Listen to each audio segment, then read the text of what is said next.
Hey guys, tonight we are going to drift back in time.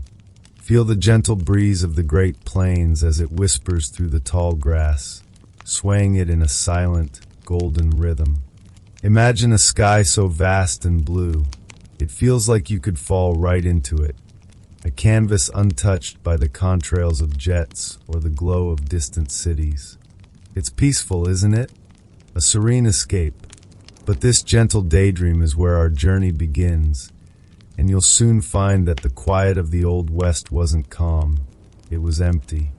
And you probably won't survive the day, because the very first thing you'll lose is your central heating. So before you get comfortable, take a moment to like the video and subscribe, but only if you genuinely enjoy what I do here. It's a quiet, no pressure kind of thing. For those of you who are already settled in, I'd love to see where and when you're listening from. Go ahead and post your location and local time in the comments.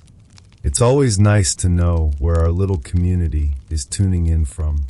Now dim the lights, maybe turn on a fan for that soft background hum, and let's ease into tonight's journey together. The first thing you notice is the cold. It's not the crisp, refreshing cold of a winter morning walk, but a deep, penetrating chill that seems to emanate from the very earth beneath you. You're not in your bed. There's no memory foam mattress, no plush duvet. You're lying on a straw-filled sack that rustles loudly with every slight movement, and the lumps beneath you feel less like comforting padding and more like a collection of small, unyielding rocks. The air smells of damp soil, old smoke, and something faintly sour that you can't quite place. You open your eyes, but the darkness is almost absolute. There are no gentle red numbers from a digital clock, no sliver of street light peeking through the blinds. There is only a profound, inky black. You lie still for a moment, letting your senses adjust. The silence is the next thing you notice. It's a heavy, oppressive silence, so complete that the sound of your own breathing feels like an intrusion. Then a low moan begins, the sound of wind pressing against the walls of your shelter. It's a lonely, mournful sound that seems to carry with it the immense emptiness of the landscape outside. You're in what's called a soddy, a sod house, one of the most common dwellings on the plains where timber was as rare as a friendly word. Your home is quite literally built from the ground up, made of large bricks of prairie turf stacked like giant, earthy Lego blocks. While a testament to human ingenuity, it's not exactly a marvel of insulation.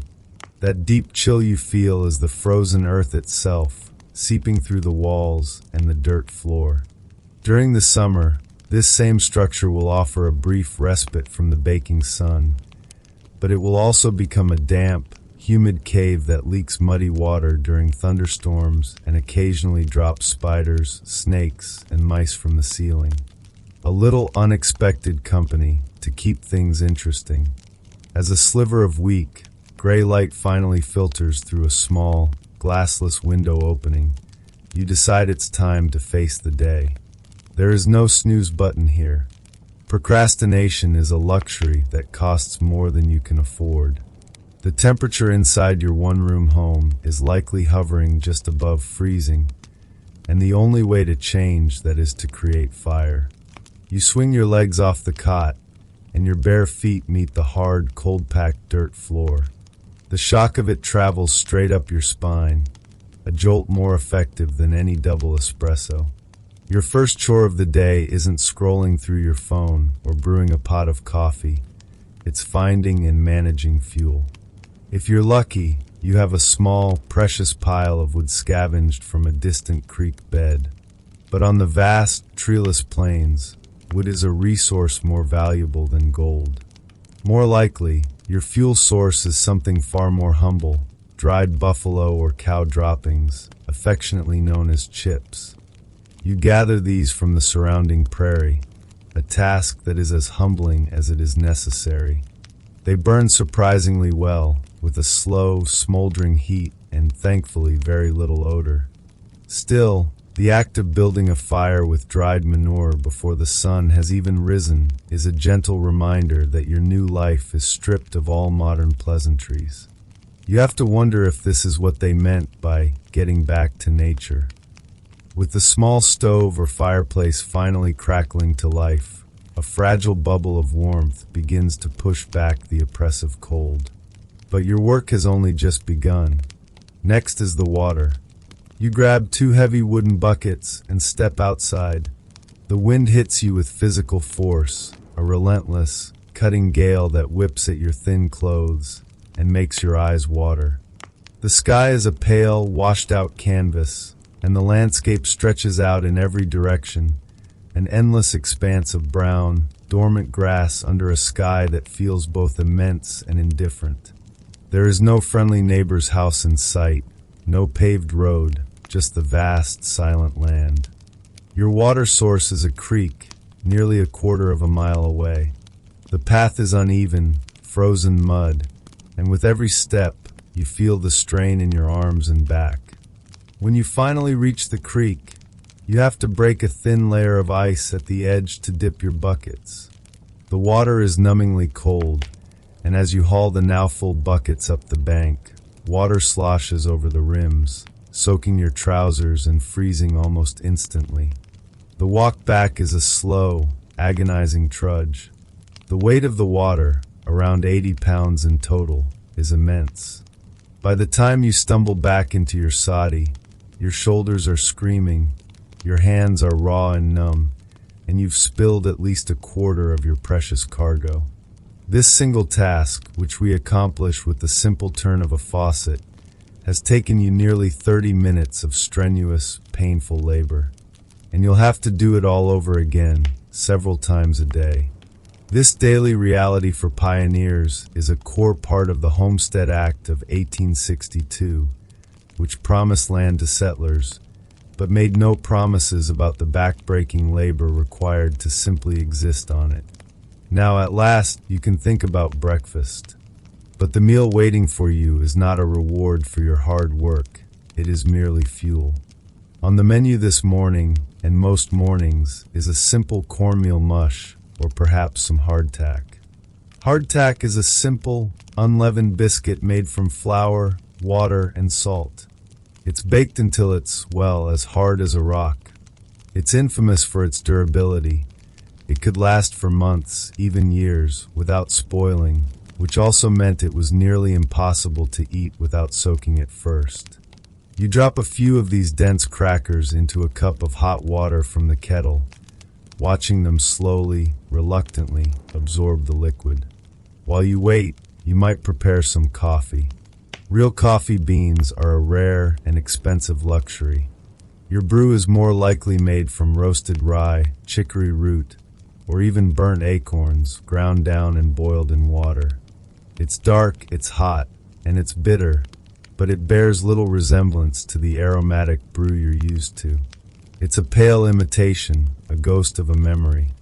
Historians still argue whether the typical frontier diet was merely monotonous or genuinely malnutrition-inducing for the average settler.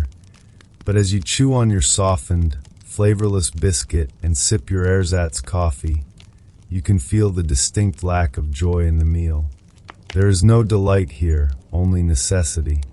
It's the kind of breakfast that makes you appreciate every avocado toast you ever scoffed at. The warmth from the fire is still feeble, barely reaching the corners of the small room. The wind continues its lonely song outside. You've been awake for less than an hour, but you've already performed more physical labor than you might in a typical week back home. You are cold, you are sore, and your breakfast was a study in blandness. And the day has just begun. Your morning chores are done, but the day's needs are far from met.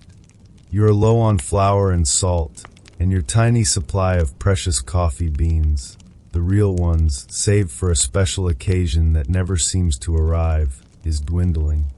This means a trip to town. The word conjures images of bustling main streets and community spirit, but you've learned to temper your expectations. Hitching your single, tired-looking mule to a small, rickety wagon, you begin the slow journey.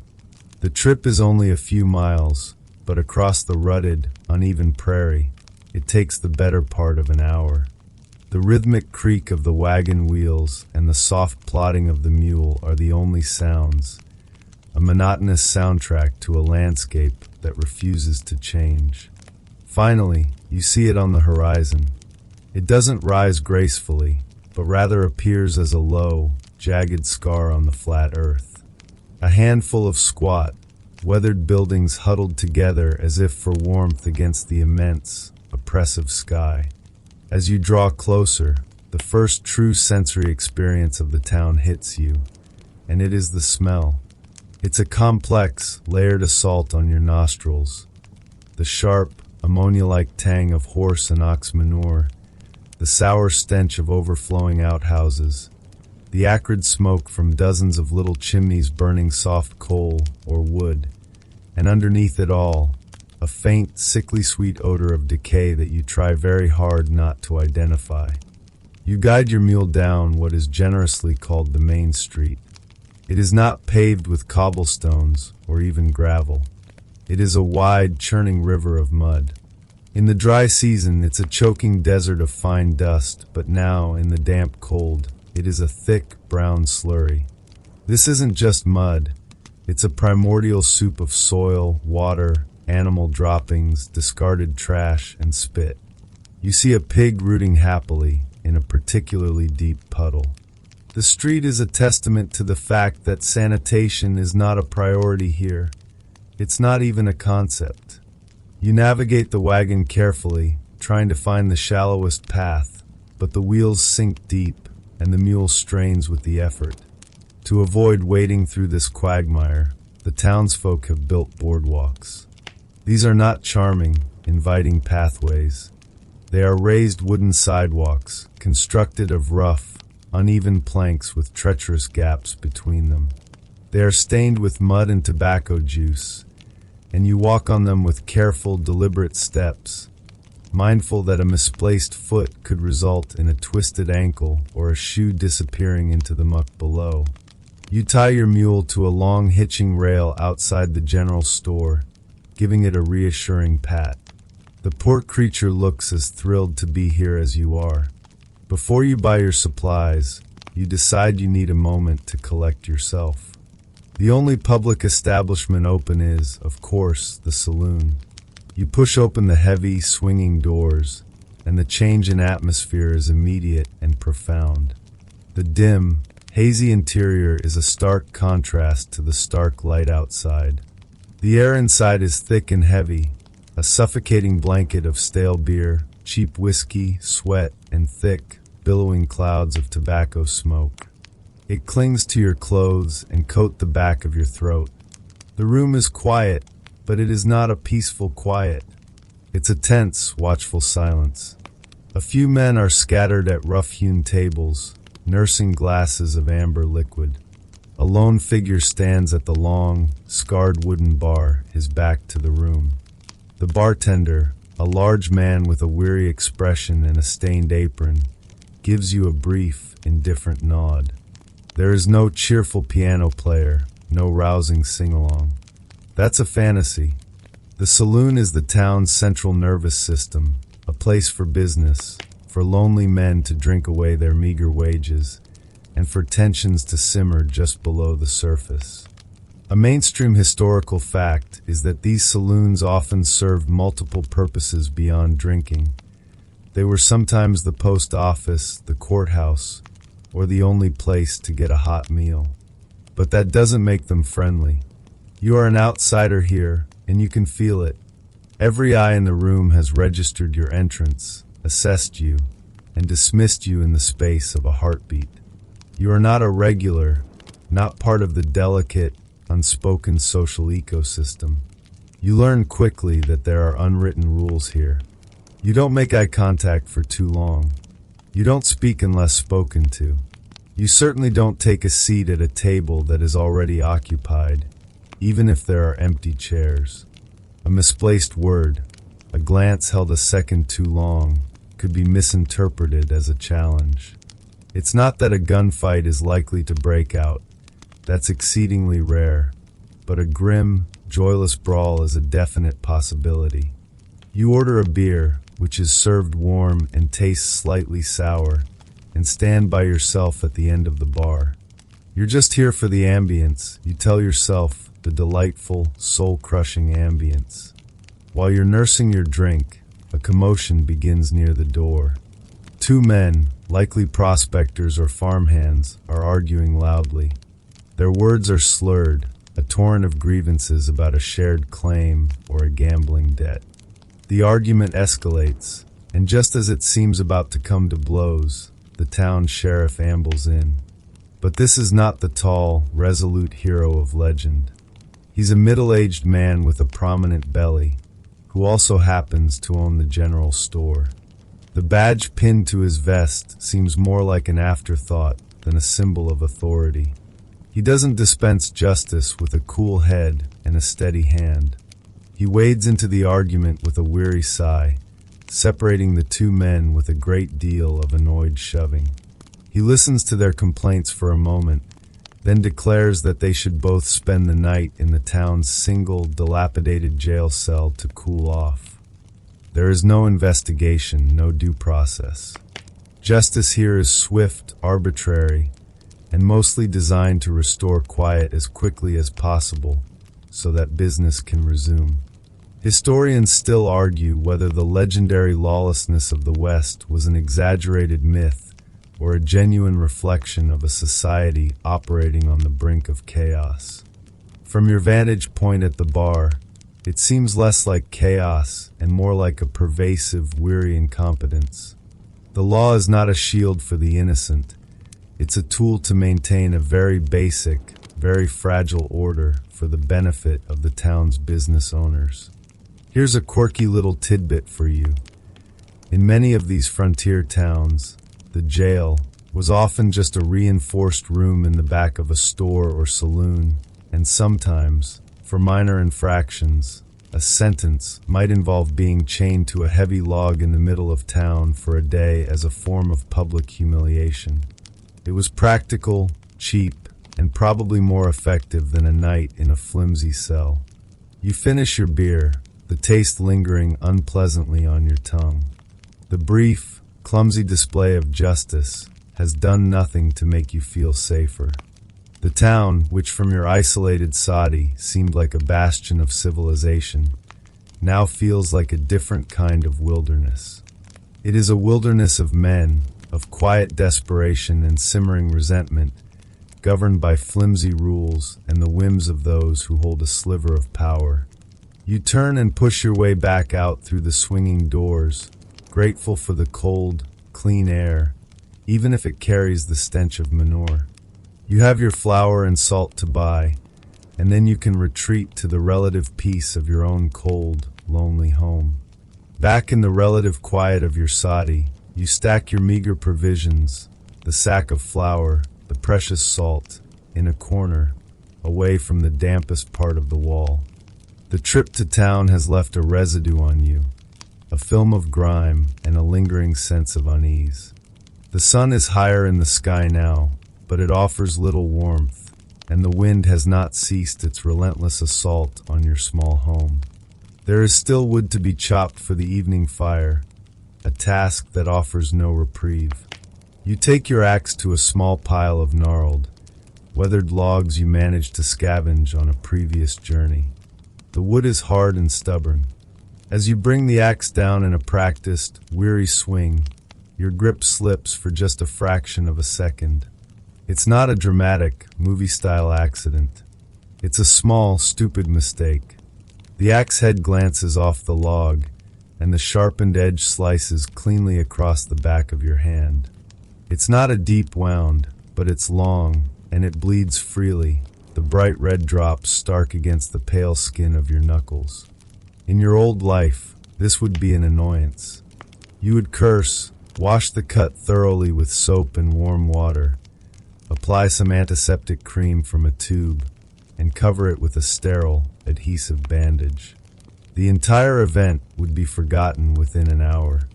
Here in this cold, dirt-floored room, you stare at the blood welling from the gash, and a new kind of cold, one that has nothing to do with the temperature, seeps into your bones. It is the cold dread of understanding your own fragility. Your first instinct is to wash it, but you hesitate. The water you hauled from the creek this morning is sitting in a bucket. It's murky. You saw animals drinking from that same creek. You know, with a primal certainty that bypasses intellectual knowledge, that washing an open wound with that water might be more dangerous than leaving it be. So you simply take a strip of cloth, torn from an old shirt, its cleanliness questionable at best, and press it tightly against the cut. You hold it there, feeling the warm, sticky wetness soak through. You consider the folk remedies whispered among settlers. Someone once told you that a wad of fresh spiderwebs, pressed into a wound, will stop the bleeding and help it heal. It sounds like something out of a fairy tale, a bizarre and slightly disgusting piece of fringe knowledge, but people swear by it. You glance up at the sod ceiling, where spiders are an integral part of the ecosystem, and for a moment, you actually contemplate it. This is your medical reality. Cobwebs are a viable first aid option. Days pass. The cut does not get better. It becomes red, swollen, and hot to the touch. A faint, ugly-smelling fluid weeps from the edges. It throbs with a dull, persistent rhythm that keeps you awake at night, a painful drumbeat matching the lonely moan of the wind.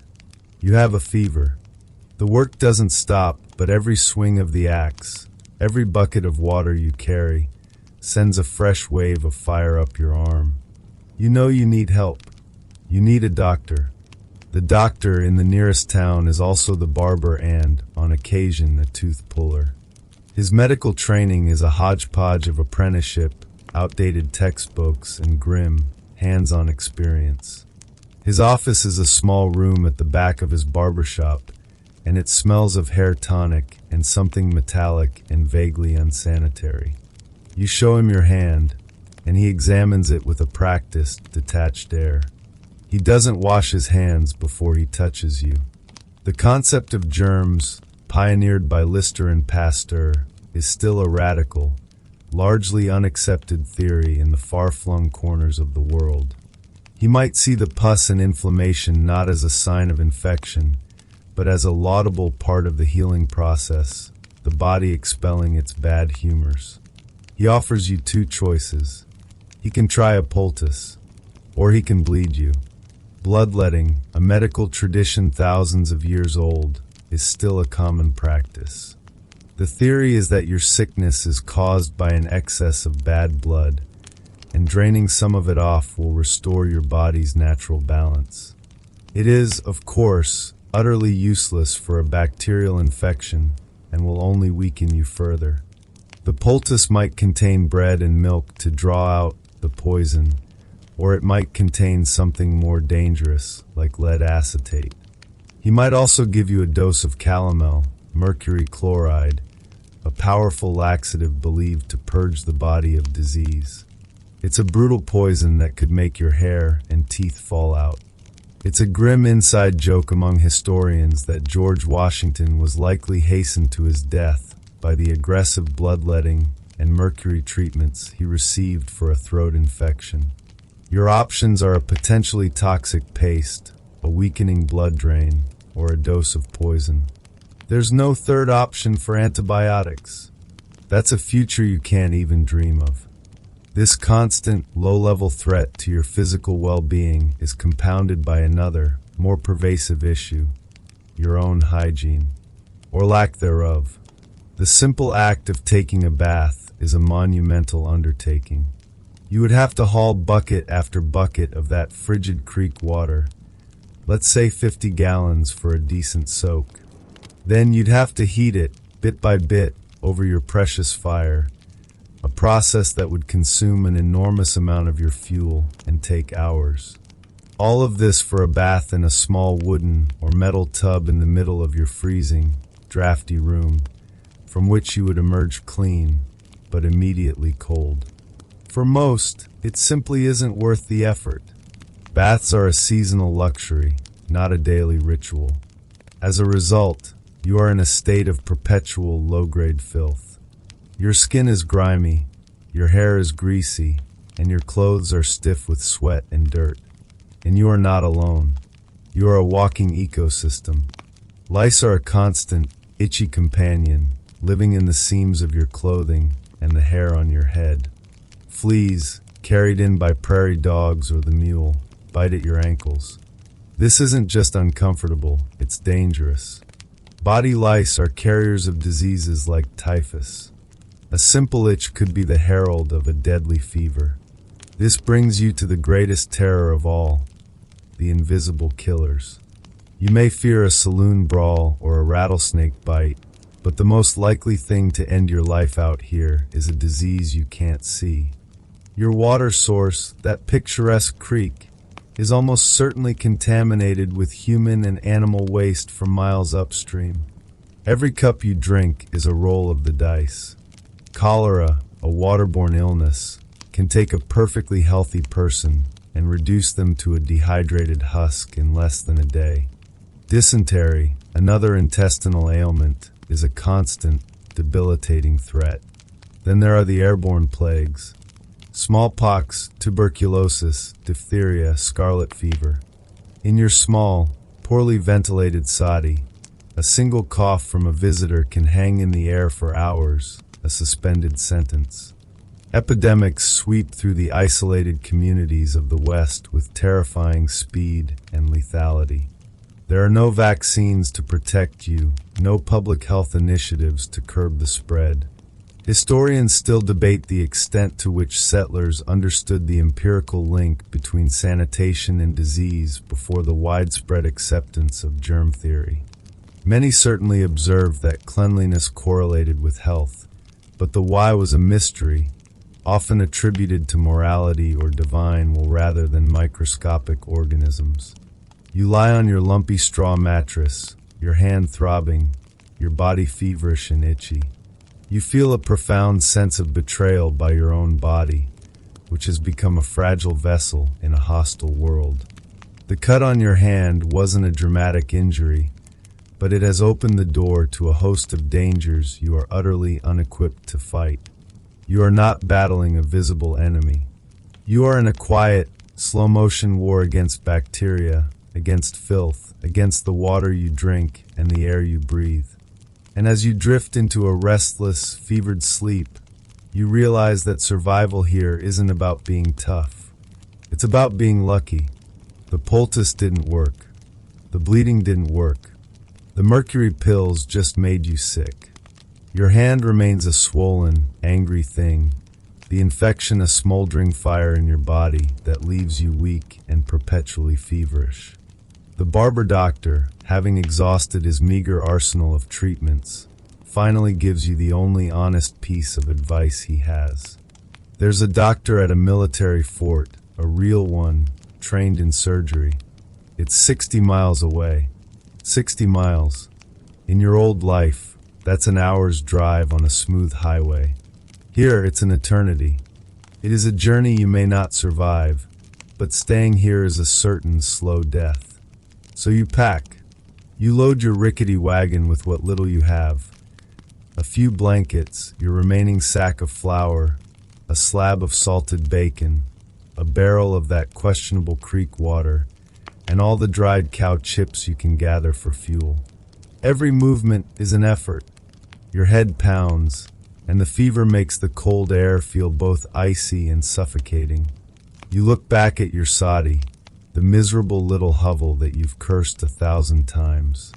Now it looks like a sanctuary, a flawed but known world you are about to leave for the terrifying unknown. The journey begins. The progress is agonizingly slow.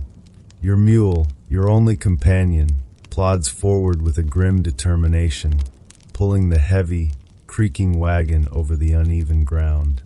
There is no road, only a faint set of tracks left by others who have passed this way, perhaps weeks or months ago. You are not riding in the wagon. The jolts and lurches are too jarring for your feverish body. You walk alongside it, a shambling, miserable figure, your good hand on the wagon's side for balance. Your top speed is perhaps 2 miles an hour. On a good day, with 10 hours of relentless, soul-crushing travel, you might cover 15, maybe 20 miles.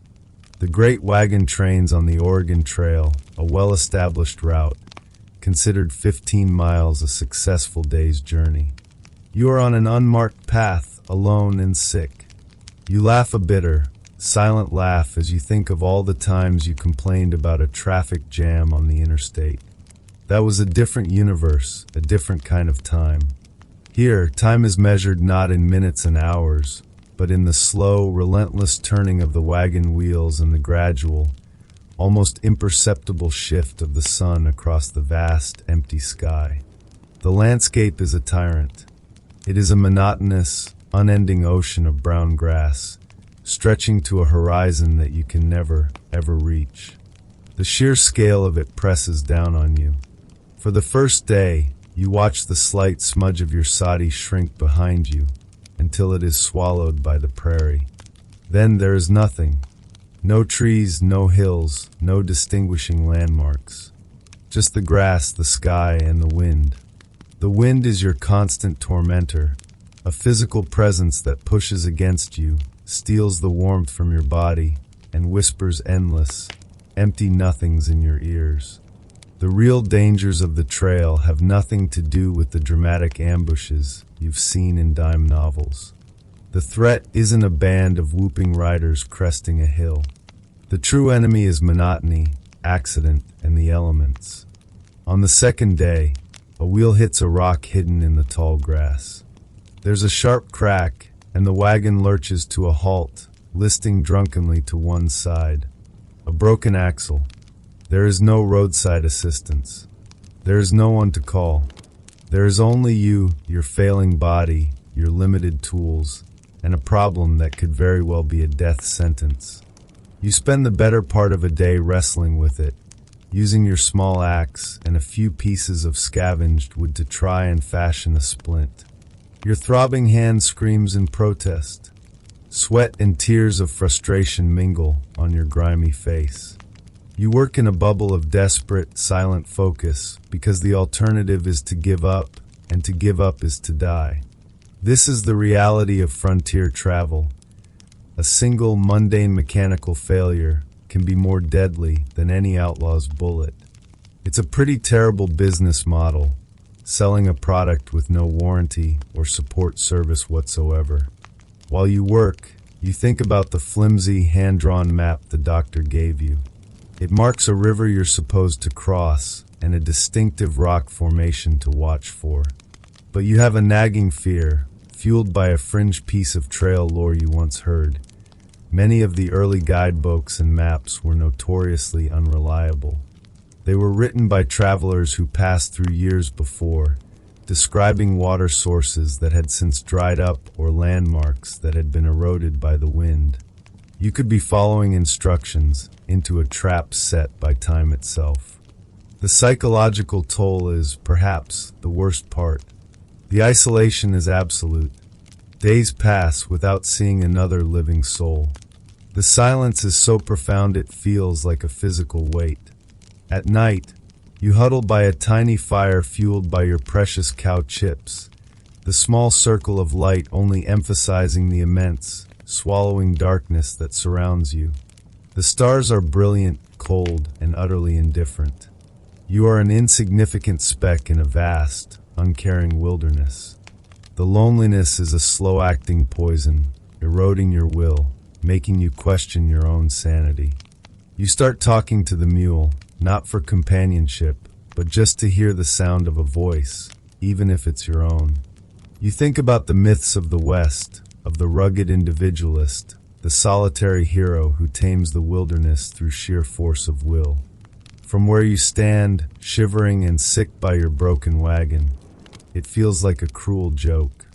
Historians still argue whether the extreme isolation of frontier life contributed more to this ideal of rugged individualism or to a heightened, almost desperate sense of communal dependency when settlers did encounter each other. You know your answer. You would give anything right now to see another person, any person, even the surly bartender from that grim saloon. After what feels like a lifetime, you manage a clumsy, temporary repair on the axle. You press on, slower now, more cautious. You are filthy. The grime from the wagon repair is caked on your skin, and the thought of washing is a distant fantasy. Remember the difficulty of a bath in your own home? Out here, it's an impossibility. Your water is for drinking, and every drop is precious. You are dehydrated, malnourished, and your infected hand continues its painful, rhythmic throbbing, a constant reminder of why you are out here in the first place. This isn't an adventure. It is a slow, grueling retreat from death, a desperate crawl toward a fragile hope. And as you put one foot in front of the other, the only thing you know for sure is that the horizon never, ever gets any closer. Days bleed into one another, each one a copy of the last, a repeating loop of slow, painful movement under an indifferent sky. Your world has shrunk to the creak of the wagon wheel, the plodding hoof falls of the mule, and the constant, throbbing pain in your hand. The infection is a fire that has now spread through your entire body. The fever is constant, and with it come strange, waking dreams. The vast, empty prairie seems to ripple at the edges, and the whisper of the wind sometimes sounds like voices you can't quite understand. Then one afternoon it changes. On the horizon, there is a speck. It is not a rock formation or a trick of the light. It is another traveler moving toward you. For a moment, a surge of adrenaline, of pure, unadulterated hope courses through you. Another person, another soul in this wasteland. But the hope is quickly extinguished, replaced by a cold, sharp dread. You are weak. You have supplies, meager as they are everything you have. Who is this person? A friend or a threat? In this world, the line between the two is dangerously thin. The figure resolves into a man, walking, leading a horse that looks even more tired than your mule. He is as ragged and filthy as you are, his face gaunt and shadowed by a wild, untrimmed beard. As you draw closer, you see the suspicion in his eyes mirrors your own. You both stop, 100 feet apart, the wind whipping dust between you. There is no friendly wave, no call of greeting. There is only a tense, silent appraisal. His hand drifts slowly toward a large pistol tucked into his belt. Your heart hammers against your ribs. You have an old rifle in the wagon, bought for hunting but never fired at another living thing. Your good hand is shaking, not just from fever, but from a primal fear. This is it, the moment of truth, the classic Western standoff. But the reality is a pathetic, clumsy parody of the legend. There is no quick draw. He fumbles with the handle of his gun.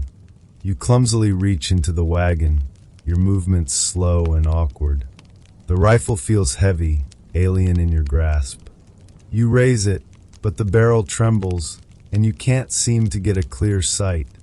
He finally gets his pistol free, but he holds it with a shaking hand, aiming it in your general direction. The two of you stand there, two desperate, sick, and terrified people, armed and yet utterly inept. It is not a duel of steely-nerved gunslingers. It is a tableau of human misery.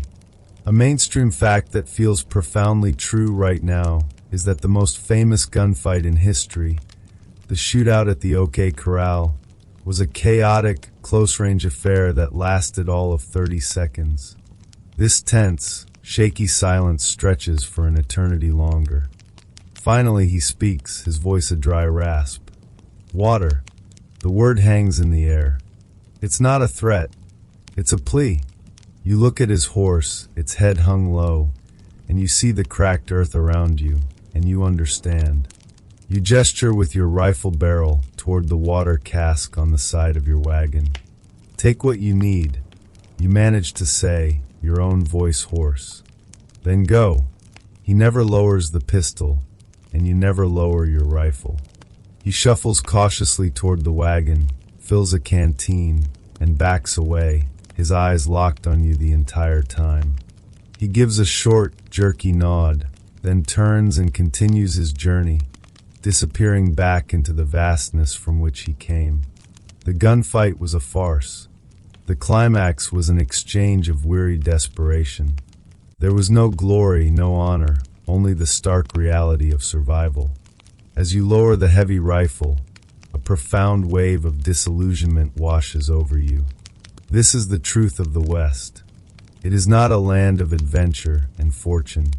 It is a land of grinding, relentless poverty. The promise was a lie. The Homestead Act gave you land, but the land takes more than it gives. It takes your strength, your health, your hope. You came here dreaming of building a new life, of being your own master. Instead, you have become a slave to the seasons, to the rain, to the sheer, crushing emptiness of the continent. Historians still debate the true nature of economic opportunity on the frontier.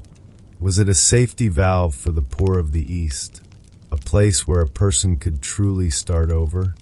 Or was it simply a geographical shift, where poverty followed the pioneers and became entrenched in a new, harsher landscape? Looking at your swollen hand, at your dwindling supplies, at the memory of that other desperate man, you feel you know the answer.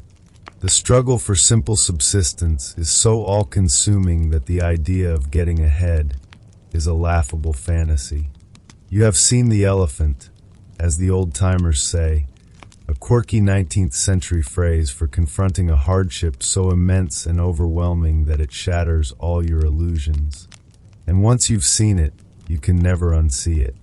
You press on. The fort, the map says, should be close. Maybe another day's journey. The hope is a tiny, flickering candle in the vast darkness of your fatigue.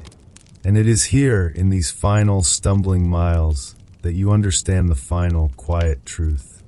Your story, if it ends here, will not end with a bang. You will not be struck down by a stray bullet from that pathetic non-gunfight. You won't be bitten by a rattlesnake or carried off by a wild animal. If you die, it will be because of a tiny, stupid mistake. A slip of an axe, a cut on your hand. You will succumb to sepsis, a mundane infection that, in another time, another place, would have been a trivial inconvenience. Your final moments will not be a blaze of glory. They will be a quiet, feverish fading in the back of a rickety wagon, alone, with only a tired mule for a witness. This is the most likely end for so many who came here. Not violence, but disease. Not drama, but decay. An unremarkable end to a life of unseen hardships. You see something on the horizon, a flicker of movement, a straight line. It is the wall of the fort. You have made it, or you have made it this far. You urge the mule forward, your last reserves of strength focused on that one single goal. Whether the surgeon inside can save you, perhaps by taking your hand, or whether you have arrived too late, is a story for another time. For now, you simply move toward that fragile outpost of civilization, a ghost of a person, haunted by the quiet, brutal realities of a world you were never meant to survive. Navigating the unwritten code of a pirate ship. The air in the captain's cabin is thick, a heavy blanket woven from the smells of old tar, damp wool, and the sweet, cloying scent of cheap rum. It's a small space, made smaller by the low, timbered ceiling that seems to press down on your shoulders. A single lantern swings gently from a hook, its oily, yellow light dancing across the rough-hewn walls, catching the glint of a brass sextant on a cluttered table. Outside, you can hear the rhythmic creak and groan of the ship, a living sound, the constant sigh of a great wooden beast settling into the dark water. You are here not as a prisoner, but as a potential partner. A choice has been offered to you. Join the crew or be set ashore on the next habitable and likely forgotten island. Before you, seated on a sturdy sea chest, is not the captain but the quartermaster. He's an older man, his face a roadmap of sun-scorched wrinkles and old scars, but his eyes are clear and steady. In the world you've just left, a man like him would be a clerk or a minor official. Here, he is the spine of the ship, the voice of the crew, the keeper of the code. The captain is the head, yes, but the quartermaster is the heart, pumping order and fairness through the veins of this floating, lawless society. He doesn't hold a cutlass or a pistol, but a sheaf of parchment, looking more like a tax collector than a buccaneer. This, you are beginning to understand, is where the real power lies. He unfurls the document across the small table between you. It is not a haphazard scrawl, but a surprisingly neat list of rules, written in a dark, iron gall ink. These are the ship's articles, the pirate's contract. And as he begins to read them aloud, his voice a low, gravelly monotone that seems to blend with the groaning of the ship, you realize this is the most important document you will ever encounter. It is both a promise and a threat, a charter of liberty and a sentence of doom, all rolled into one. He explains that every man aboard, from the captain down to the newest powder monkey, has agreed to these terms. No one is above the articles. First, he says, his finger tracing the line of script, is the matter of payment. He explains the foundational principle of the pirate brotherhood. No prey, no pay. If the ship takes no prizes, the crew earns no wages. It is a simple, brutal meritocracy. There is no salary, no retainer. You eat, you have a place to sleep, but wealth comes only with shared success. It's a refreshingly honest business model, you think, certainly more straightforward than any you've known on land. Your share, as a new hand, will be one full share. The captain receives 2 shares, the quartermaster 1.5, the surgeon 1.25. Specialists like the carpenter and the gunner also receive a share and a fraction more. It's all laid out, a clear and transparent system of compensation. He then moves on to a section that surprises you with its foresight and, in a strange way, its compassion. It's a detailed schedule of workers' compensation. A lost right arm in battle is worth 600 pieces of 8. A left arm, 500. A right leg, 500. A left leg, 400. An eye, 100 pieces of 8, same as a finger. You find yourself in a strange, sleepy debate in your own mind, wondering about the precise valuation of a left leg versus a right arm. Was it about which was more useful in a fight, or simply a matter of what seemed fair to the men who drafted these rules on some long-forgotten voyage? It's a grim calculus, but it's also a form of insurance that no merchant vessel or naval ship of the era would ever offer. It is an acknowledgement that your body is your livelihood, and if part of it is lost in service to the whole, you will be cared for. The quartermaster's voice drones on, a soothing litany of prohibitions. No fighting amongst yourselves while on the ship. Any disputes are to be settled ashore with pistol and cutlass, as the articles quaintly phrase it. It sounds civilized, almost gentlemanly, but you understand the practical wisdom. A squabble that turns bloody on the deck could damage the ship, endanger the voyage, and destroy the delicate cohesion of the crew. It's less about etiquette and more about not accidentally sinking your own home. There are to be no women on board, and a particular, sternly written rule against bringing one to sea disguised. Historians still argue whether this was about focus, superstition, or simply preventing the violent jealousies that could shatter a crew's unity. You notice a peculiar clause, no gambling with cards or dice. It seems an odd restriction for men who are, by definition, gamblers of the highest order. But the quartermaster explains, a man who loses his entire share of the plunder before it's even fully counted is a desperate, resentful man. And a desperate man is a dangerous one. Arguments over cheating and debts could poison the crew far faster than any naval cannonball. You can play for fun, but not for money. As he continues, you feel a strange sense of calm settling over you. The fear you'd been carrying for days has begun to recede, replaced by a weary sort of understanding. This is not the chaotic, bloodthirsty mob of fireside stories. It is a structured, self-policing community, bound by a code that is both severe and equitable. The rules are harsh, but they are clear. Every man knows where he stands. The punishments are draconian: marooning for theft among the crew, death for desertion or cowardice in battle, but they are agreed upon by all. The quartermaster finally falls silent. He looks at you, his expression unreadable in the flickering lamplight. "Every man signs or makes his mark," he says simply. "Do you agree to the articles?" This is the moment. There is no coercion in his voice, only a statement of fact. You are free to refuse. Freedom, of course, means being left on an island with little more than a bottle of water, a pistol, and one shot. A less than ideal retirement package. Historians still debate the literacy rates among pirate crews, whether the average seaman could read these complex articles for himself, or if he had to trust the quartermaster's recitation. Looking at the dense script, you know you are one of the latter. You have to trust. You have to believe that what he has spoken is what is written. You nod. It is a slow, deliberate movement. The quartermaster dips a quill into the ink pot and holds it out to you. If you can write your name, you do so.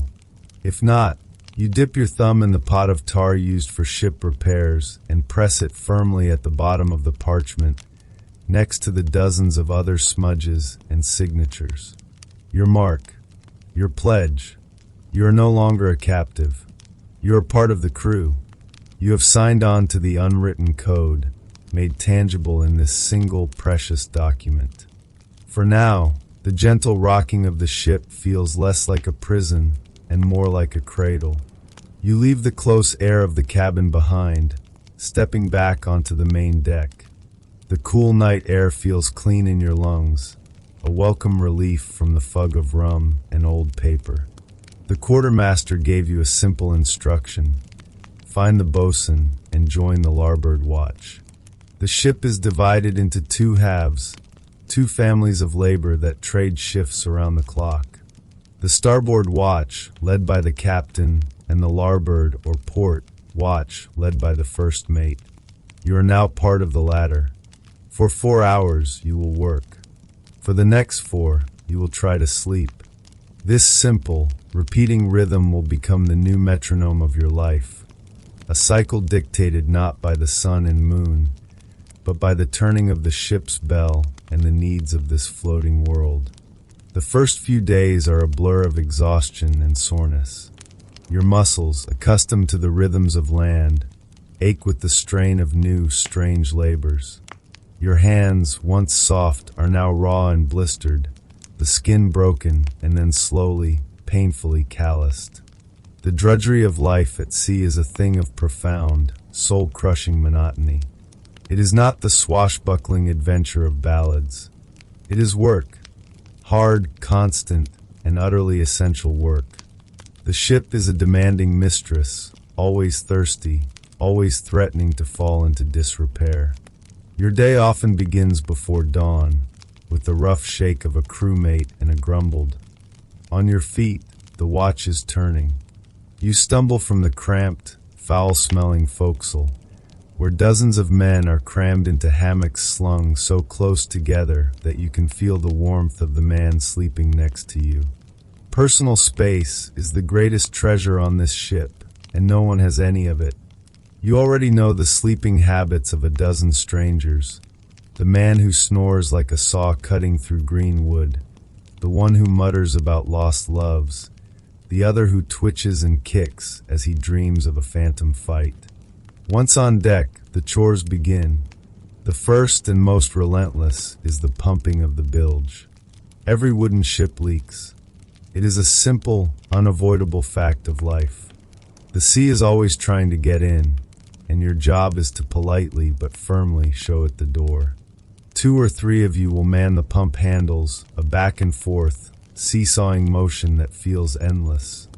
The water that comes up is a foul, stinking brew, a black soup of stagnant seawater, rotten food scraps, and anything else that has found its way to the lowest point of the hull.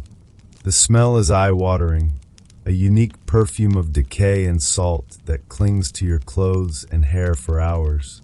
But you pump because if you stop, the ship gets sluggish, it sits lower in the water, and eventually it sinks. It's not glorious, but it's the difference between living and dying. Then there is the endless task of scrubbing the decks, a ritual known as holy stoning. You are on your knees with a large, flat block of sandstone, the Bible, and you scrub, using sand and seawater as an abrasive.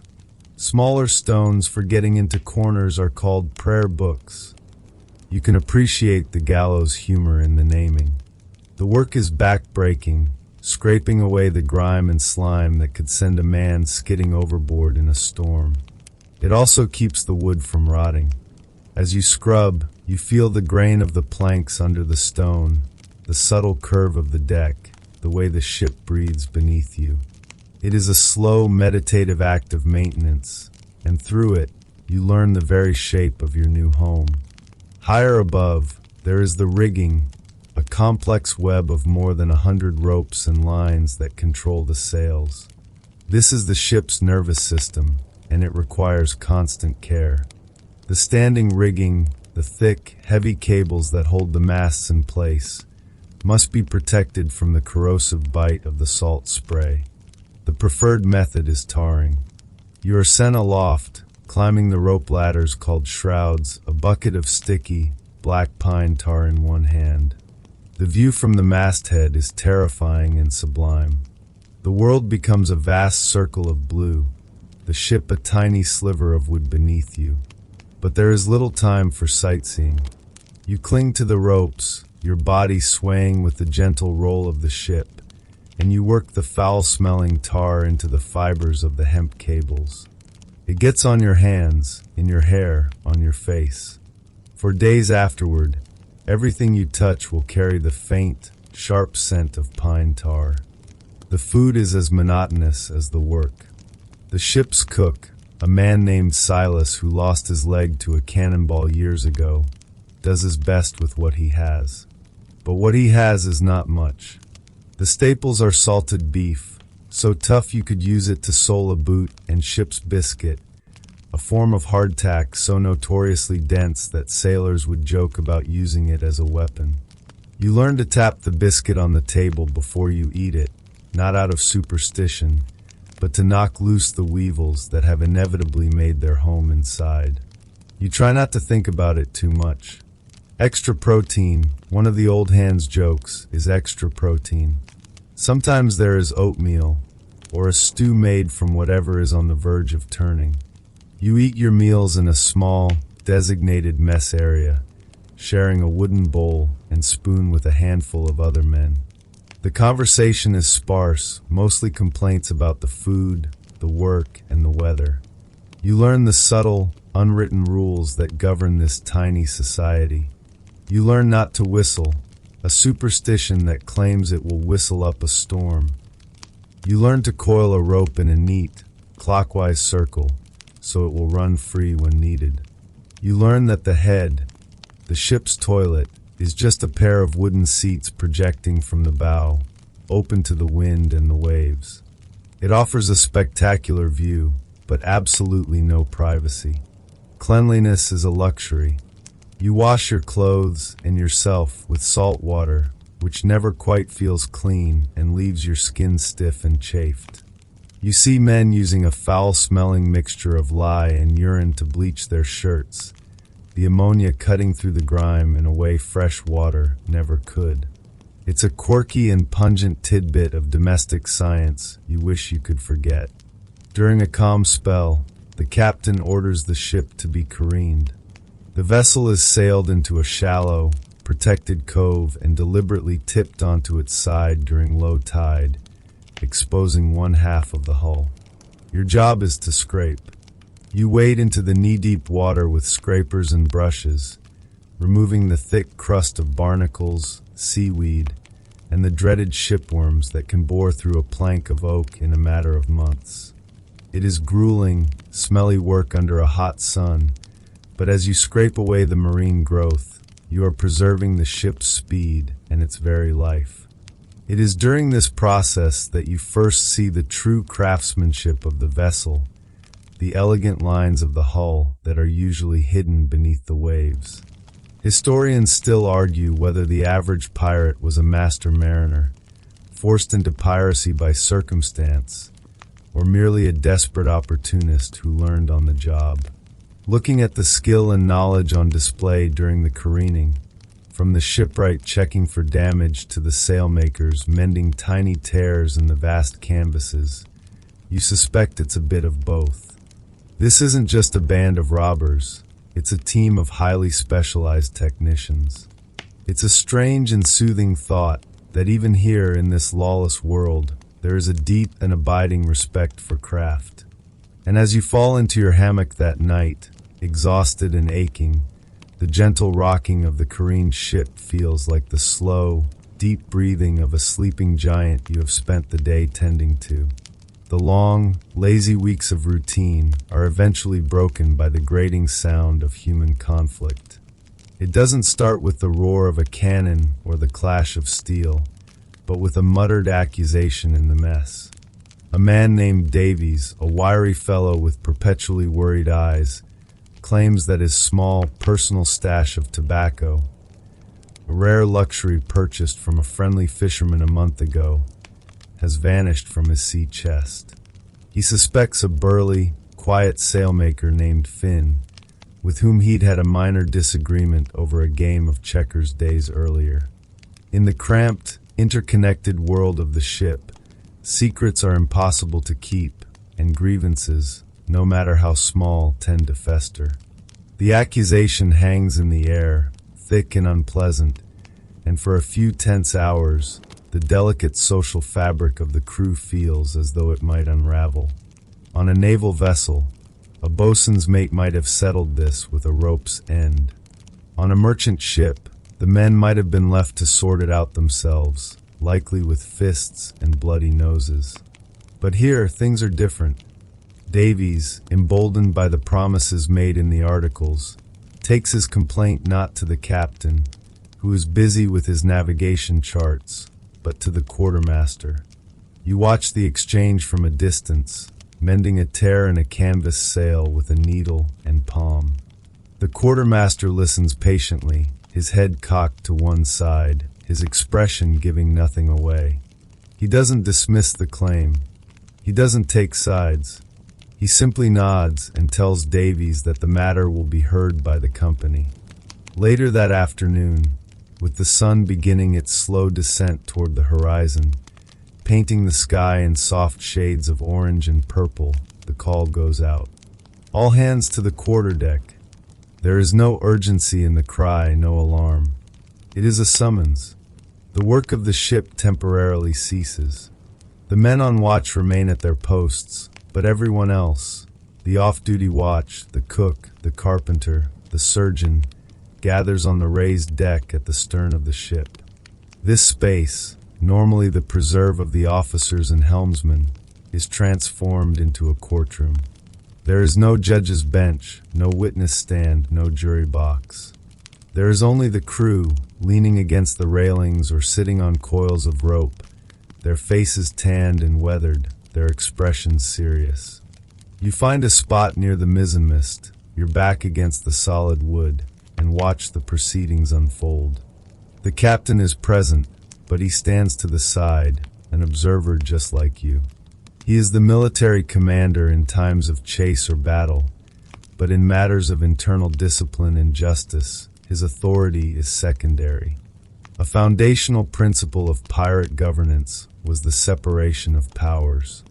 The captain was the executive in charge of strategy, but the quartermaster was the magistrate, the tribune of the people, empowered to distribute supplies, maintain order, and in moments like this, preside over the law. It was he who represented the common interest of the crew against any potential overreach by the captain. The quartermaster brings both Davies and Finn to the center of the deck. He has them stand a few feet apart, facing each other. He then unrolls the ship's articles, the very same document you marked with your thumb. He doesn't read from it, but its presence is a powerful symbol. It is the law. He recites the charge simply and without flourish. John Davies claims that Michael Finn has taken, without permission, a quantity of tobacco from his personal chest. This is an accusation of theft among the company, a violation of the articles. He turns to Davies. State your case. Davies, looking small and nervous before the assembled crew, tells his story. He explains how he acquired the tobacco, where he stored it, and why he suspects Finn. His voice is thin, but he speaks his piece without interruption. Then the quartermaster turns to Finn. What is your answer? The big sailmaker is impassive. He denies the accusation flatly. He says he has his own tobacco, that he has no need for another man's. He speaks of the prior argument over the game, suggesting this is an act of petty revenge on Davies's part. Now comes the part that feels both strangely formal and deeply personal. The quartermaster allows questions, not from himself, but from the crew. One man asks Finn if he can show them his own tobacco stash. He does, and it seems to be of a different sort than the kind Davies described. Another man, a friend of Davies, asks if anyone saw Finn near the sea chests. No one speaks up. The questioning is not chaotic, but proceeds in a calm, orderly fashion.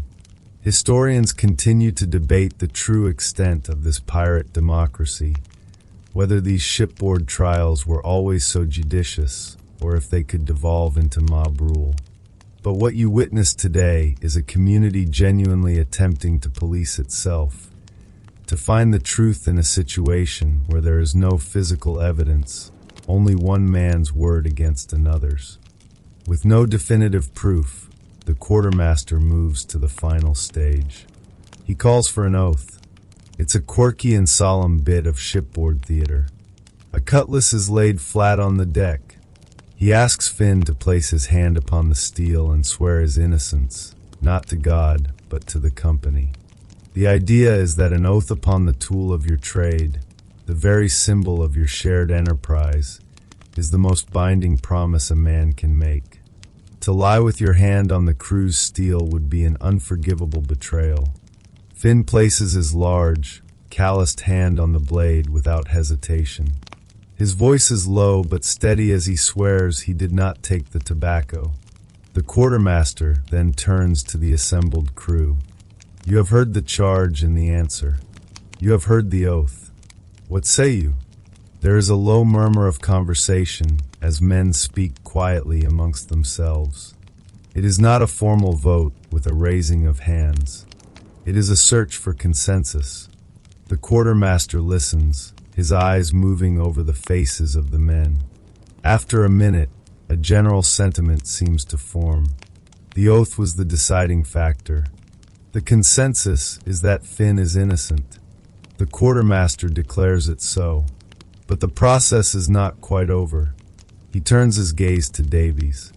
The articles are clear not only about theft, but also about raising a false accusation that could sow discord. The punishment is not marooning or death, but something designed to be corrective rather than purely punitive. Davies is sentenced to the next 2 turns at the bilge pump by himself, and is to give Finn a bottle of his daily rum ration for a week as compensation for the slur on his character.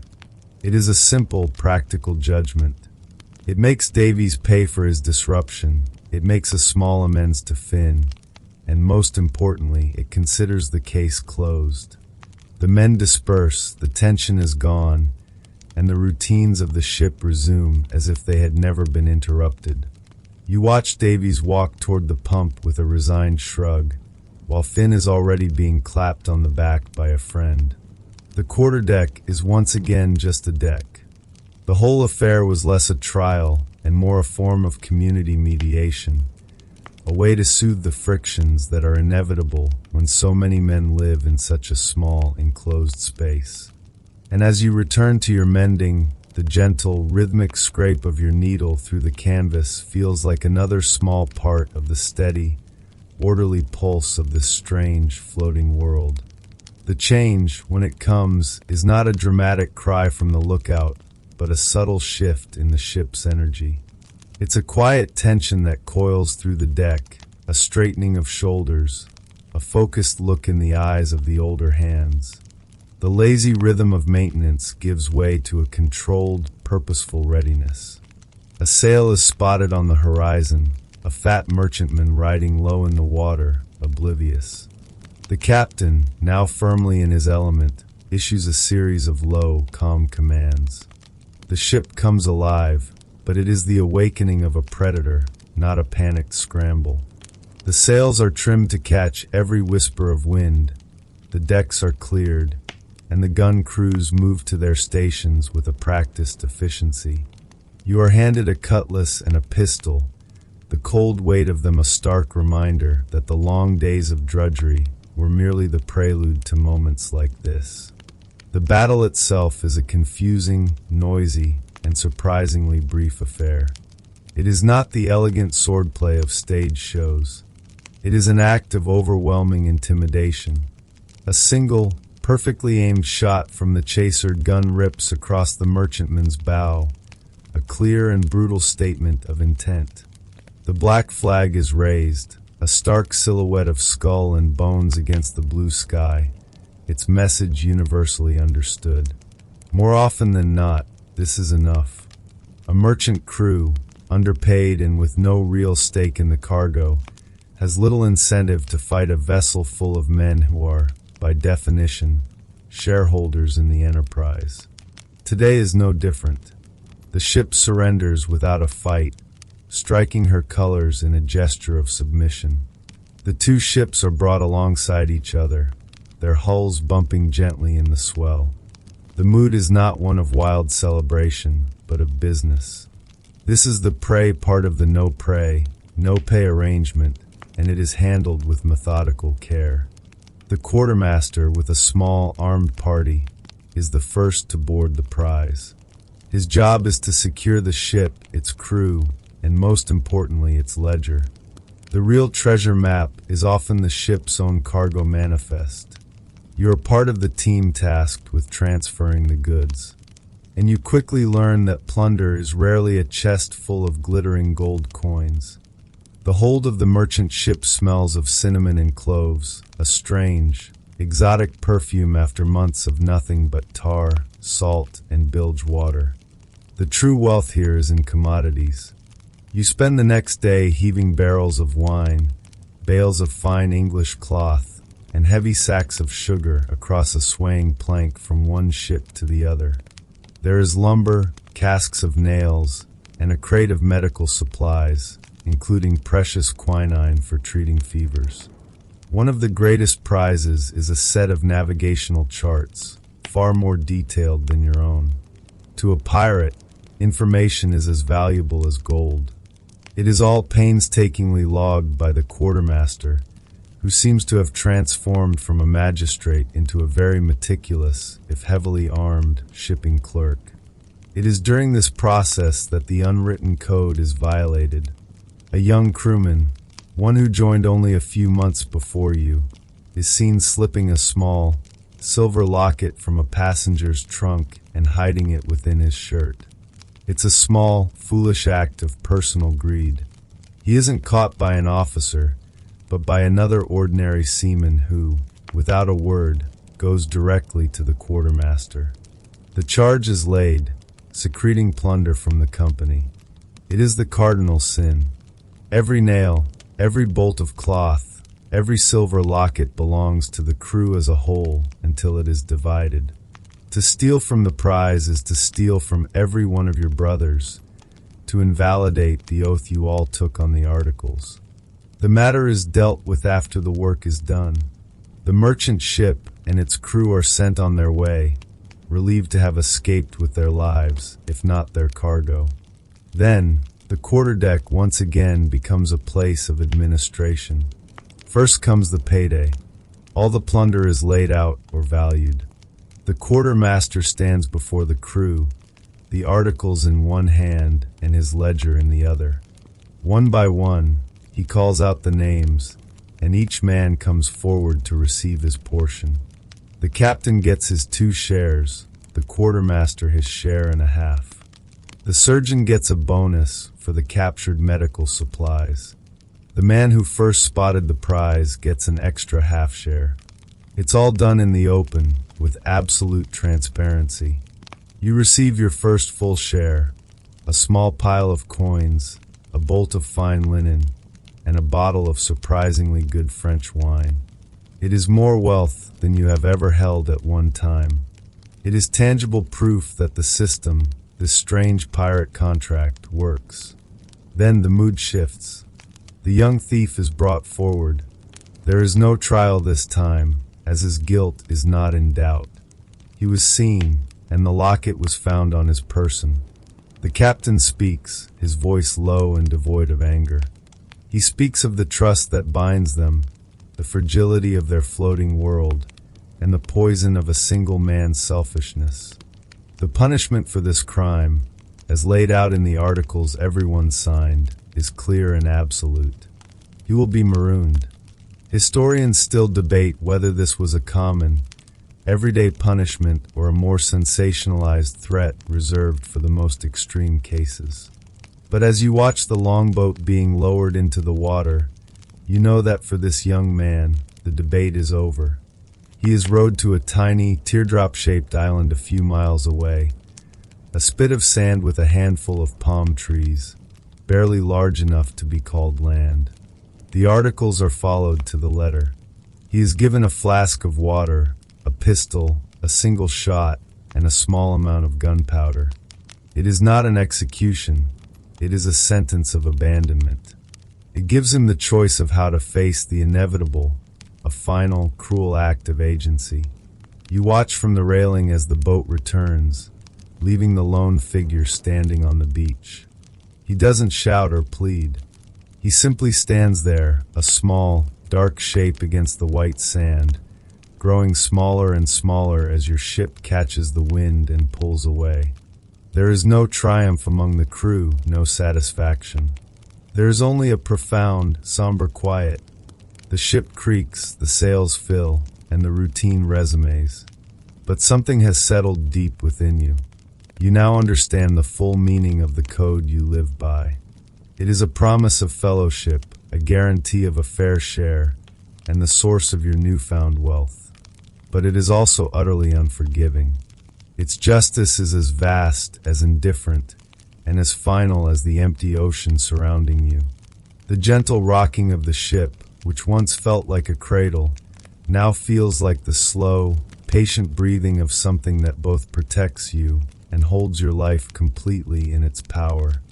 The constant paranoia of being a Roman emperor's heir. The day it happens is unremarkable. There is no thunderclap from the heavens, no grand ceremony in the forum with trumpets and cheering crowds. It occurs in a small, quiet room in the emperor's private wing on the Palatine Hill. The only sounds are the gentle bubbling of a nearby fountain and the distant, muted hum of Rome itself. A city that has no idea its future is being decided over a cup of cooled wine. The emperor, a man you have known your entire life as a distant uncle, a powerful patron, or perhaps even your own father, looks at you. His gaze is heavy, weighed down by the burden of an empire that stretches from the misty shores of Britannia to the sun-scorched sands of Egypt. And he tells you, in a voice that is surprisingly soft, that you are to be his heir. You are now Caesar. Not the Caesar, not yet, but the designated successor. The next in line. A wave of something that is not quite joy and not quite terror washes over you. It is an honor, so immense it feels like a physical weight settling on your shoulders. You are now the second most important man in the world.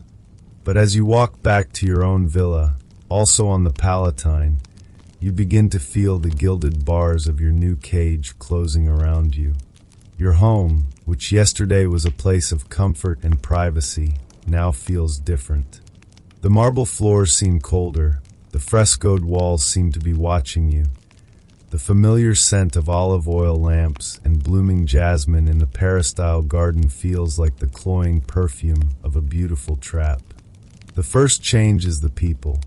Your personal servants, the ones you've known for years, are still there, but they have been supplemented by a host of new faces, all recommended, of course, for their unimpeachable loyalty by the Emperor's own household manager.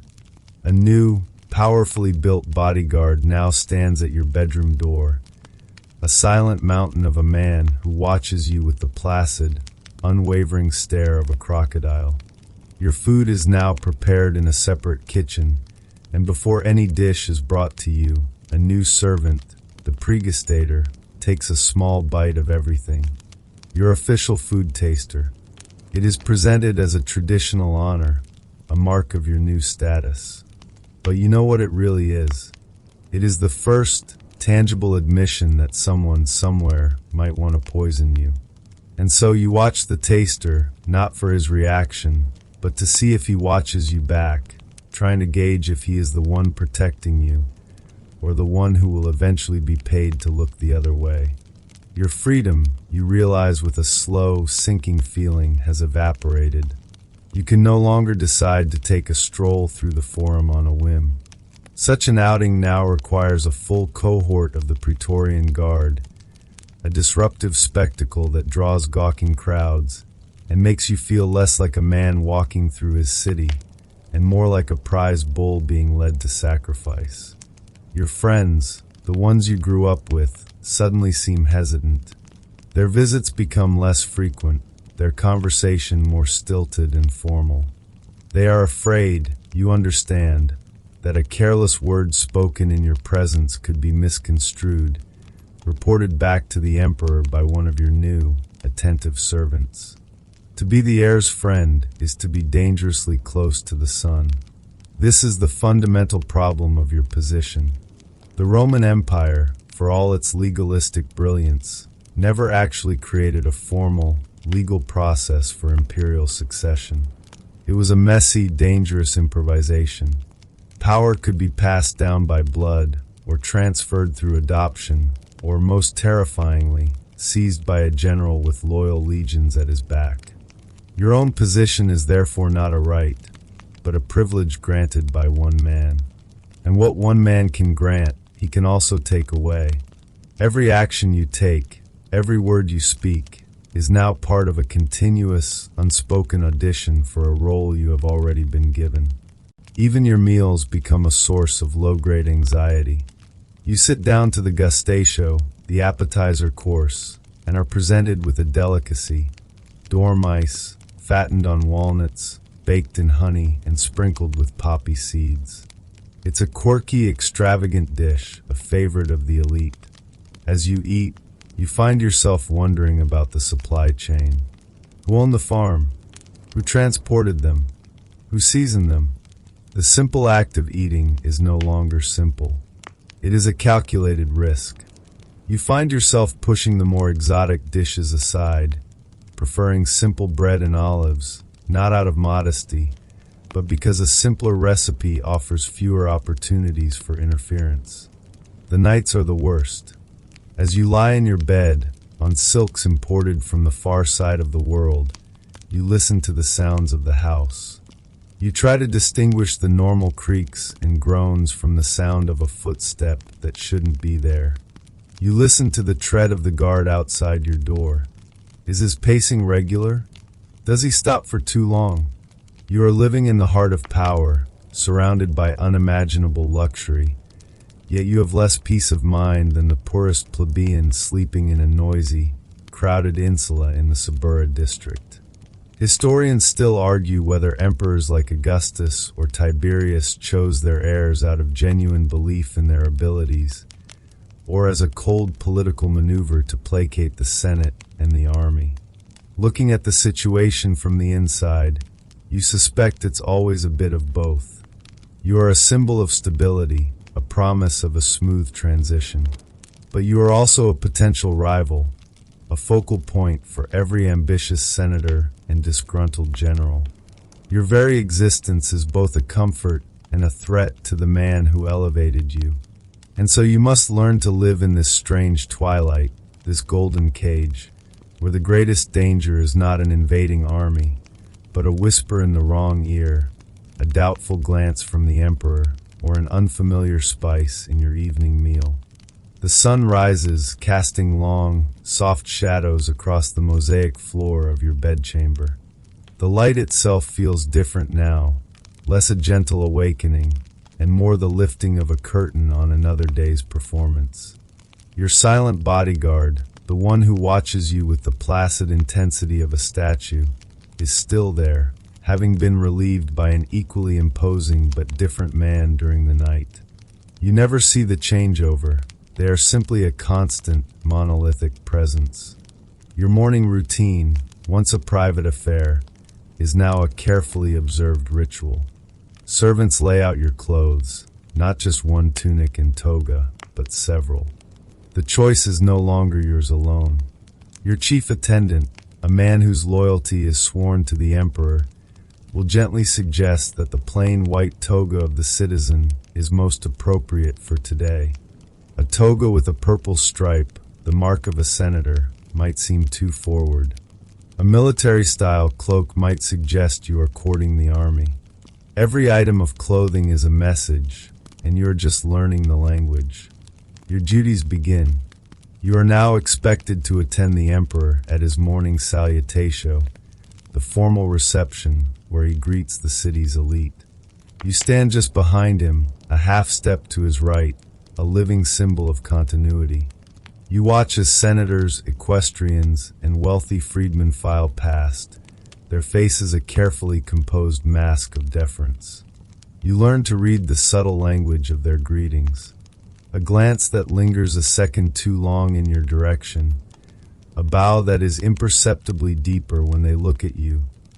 These are the tiny signals you must notice and then immediately pretend to ignore. You are a mirror, reflecting the emperor's power, and it is vital that you do not develop a light of your own.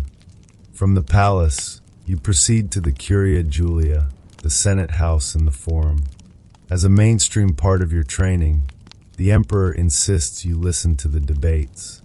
You sit on a special curule chair, slightly apart from the main body of senators, and you listen. You listen to endless, droning speeches about the grain supply in Ostia, the funding for a new aqueduct in Gaul, or the proper punishment for a provincial governor accused of corruption. Your task is to appear engaged, intelligent, and deeply respectful of this ancient institution, all while knowing that its true power is a shadow of what it once was. Historians still argue whether the Senate under the emperors was a functioning legislative body or merely a theatrical talking shop designed to preserve the illusion of the old republic. From your seat, it feels very much like the latter. You clap politely when a respected elder finishes his speech. You nod thoughtfully at a point of law, but inside, you are practicing a form of mental invisibility. Do not seem too eager. Do not offer an opinion unless directly asked. And when you are, make sure it aligns perfectly with what you know the emperor's opinion to be. A joke someone told you comes to mind. The safest thing for an heir to say in the Senate is, "I agree with the previous speaker." The true heart of your paranoid existence, however, is the court's social life. Dinner parties are not for pleasure, they are examinations. Tonight, you are at a banquet hosted by a wealthy senator. The triclinium is opulent, the scent of expensive incense mixing with the aroma of roasted peacock and garum, the pungent fermented fish sauce that Romans put on everything. You recline on your couch, propped on your left elbow, and you force yourself to eat, even though your old friend, the pregustator, is back at your villa. Here, you are on your own. You stick to the common foods, the bread, the olives, the simple roasted meats. You avoid the complex stews and the strangely colored sauces. It's not that you truly believe this particular host wants you dead. His flattery has been almost embarrassingly effusive, but paranoia is a habit you are cultivating, a protective shell. The conversation is a minefield. A man whose cousin was exiled by the emperor last year asks for your help in petitioning for his return. You must refuse him, but with such grace and expressed regret that you do not make an enemy. You must show compassion without offering hope, a delicate and exhausting balancing act. A general, smelling faintly of the leather and sweat of the barracks, jokes a little too loudly that his men are very fond of you. You must smile at the compliment while making it clear, through a subtle shift in posture and a bland comment about the loyalty all soldiers feel for the emperor, that you are not soliciting their affection. You are a political celebrity, and like all celebrities, you have to perfect the art of the warm yet meaningless public statement. You find yourself observing the smallest details. A servant refills your wine goblet. Do you drink it?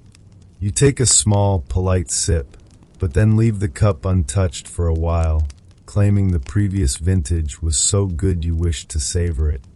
You're becoming a connoisseur of excuses.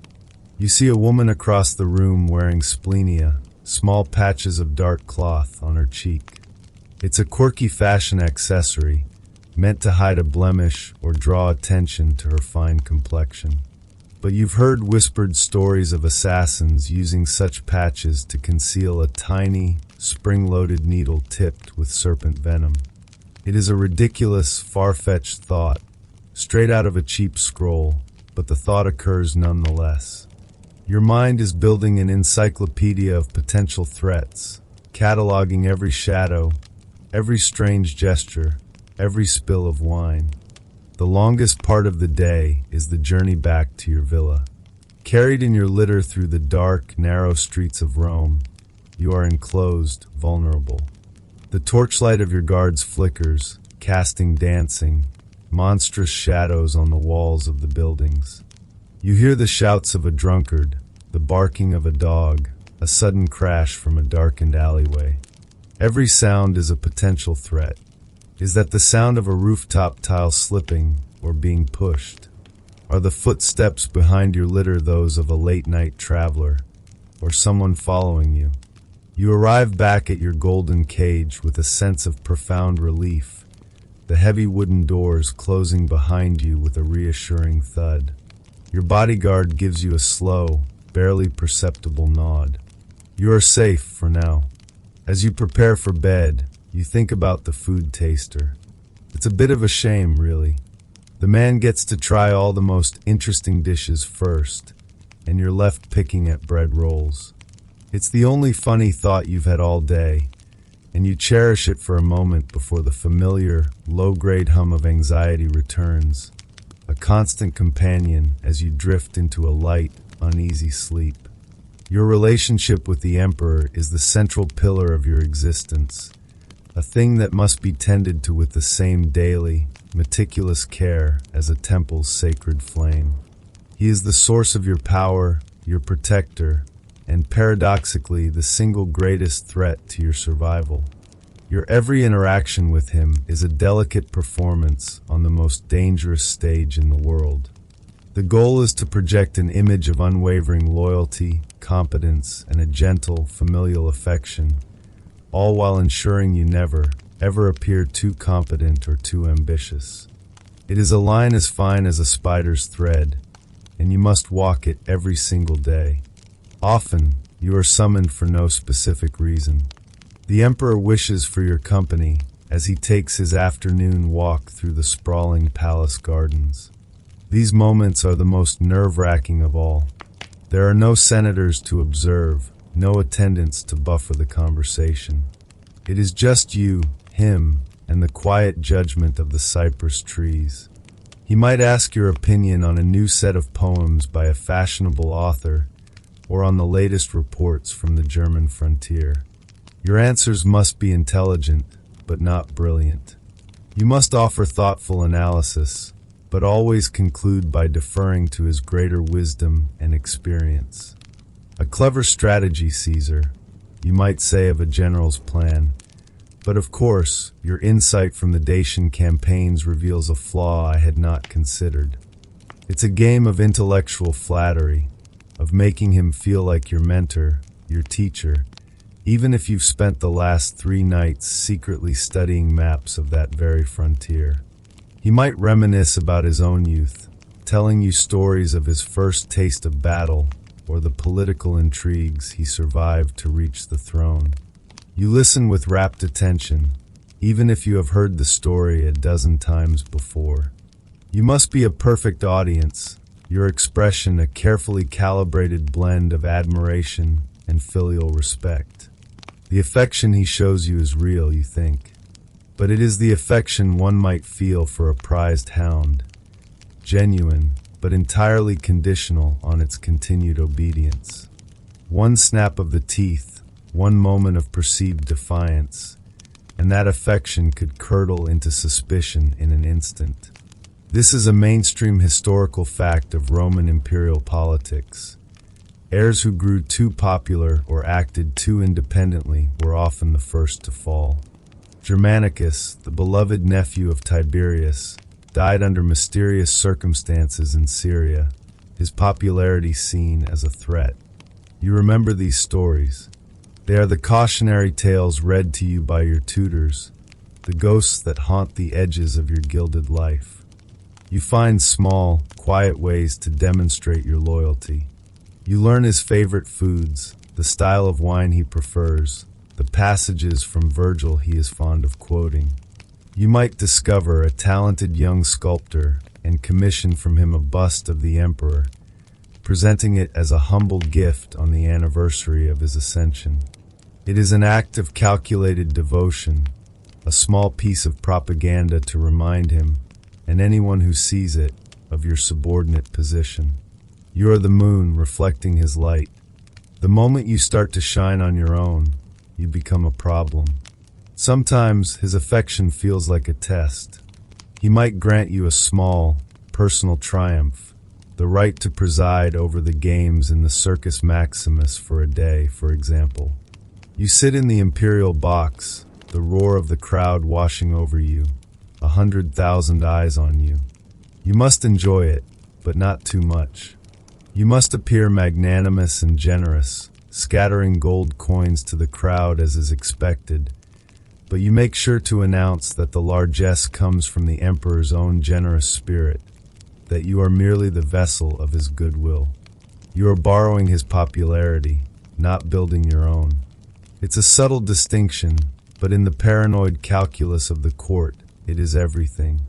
A quirky, but very real, part of your life involves managing his superstitions. The emperor, like many Romans, places great stock in omens and portents. If he has a bad dream, his entire mood can be sour for days. You learn to pay his personal soothsayer, not to bribe him for favorable prophecies, but simply to get advance warning of what the latest omens are. If a flock of crows was seen flying to the left over the temple of Jupiter, a bad sign, you know to be especially deferential that day. You might even arrange for a chance encounter with a priest from a different cult who can offer a more positive interpretation.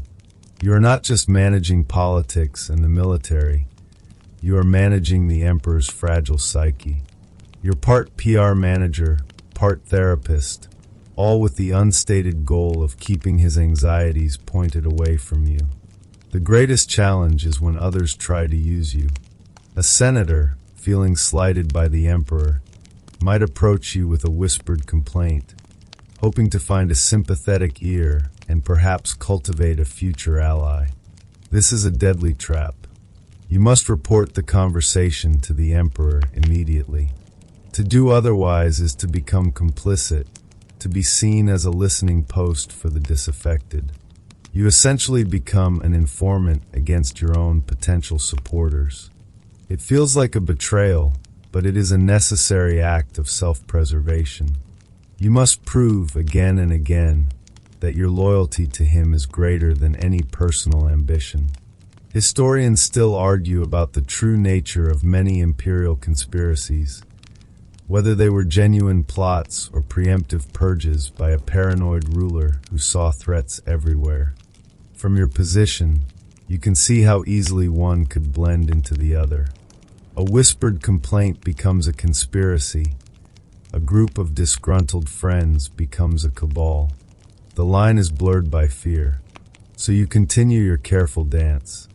You are his shadow, his echo, his most ardent admirer. You walk beside him through the gardens, the scent of roses and dread filling your senses. You praise his insights, you laugh at his jokes, you soothe his fears. You make yourself indispensable but unthreatening, competent but unassuming. You are the perfect heir, a flawless reflection of his own glory. And you pray that it is enough to keep you alive until the day that glory finally becomes your own.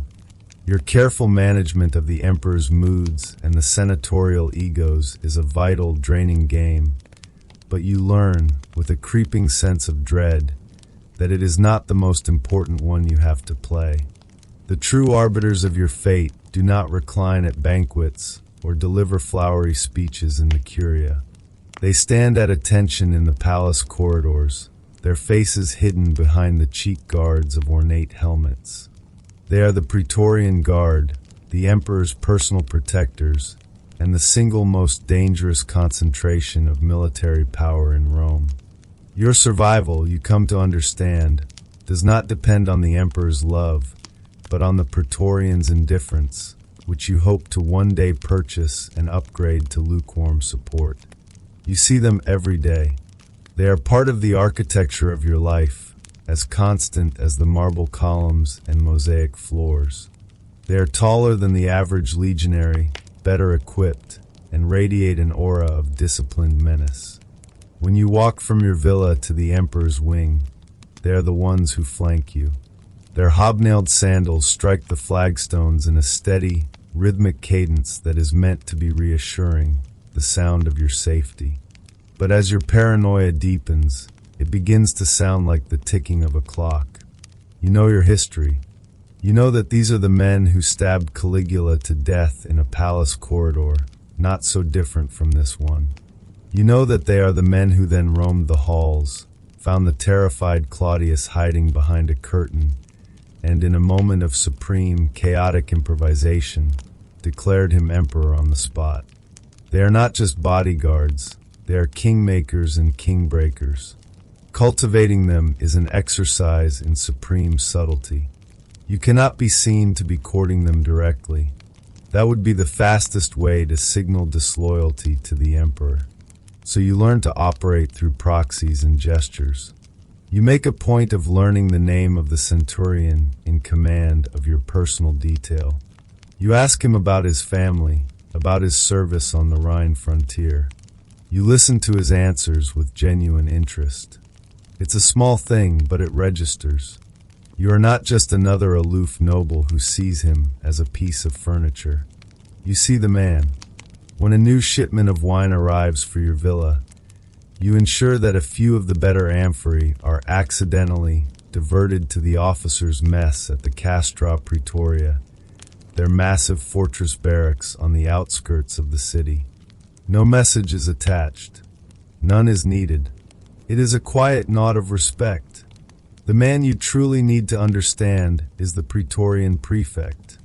He is the commander of the guard, and in many ways, the second most powerful man in Rome after the emperor.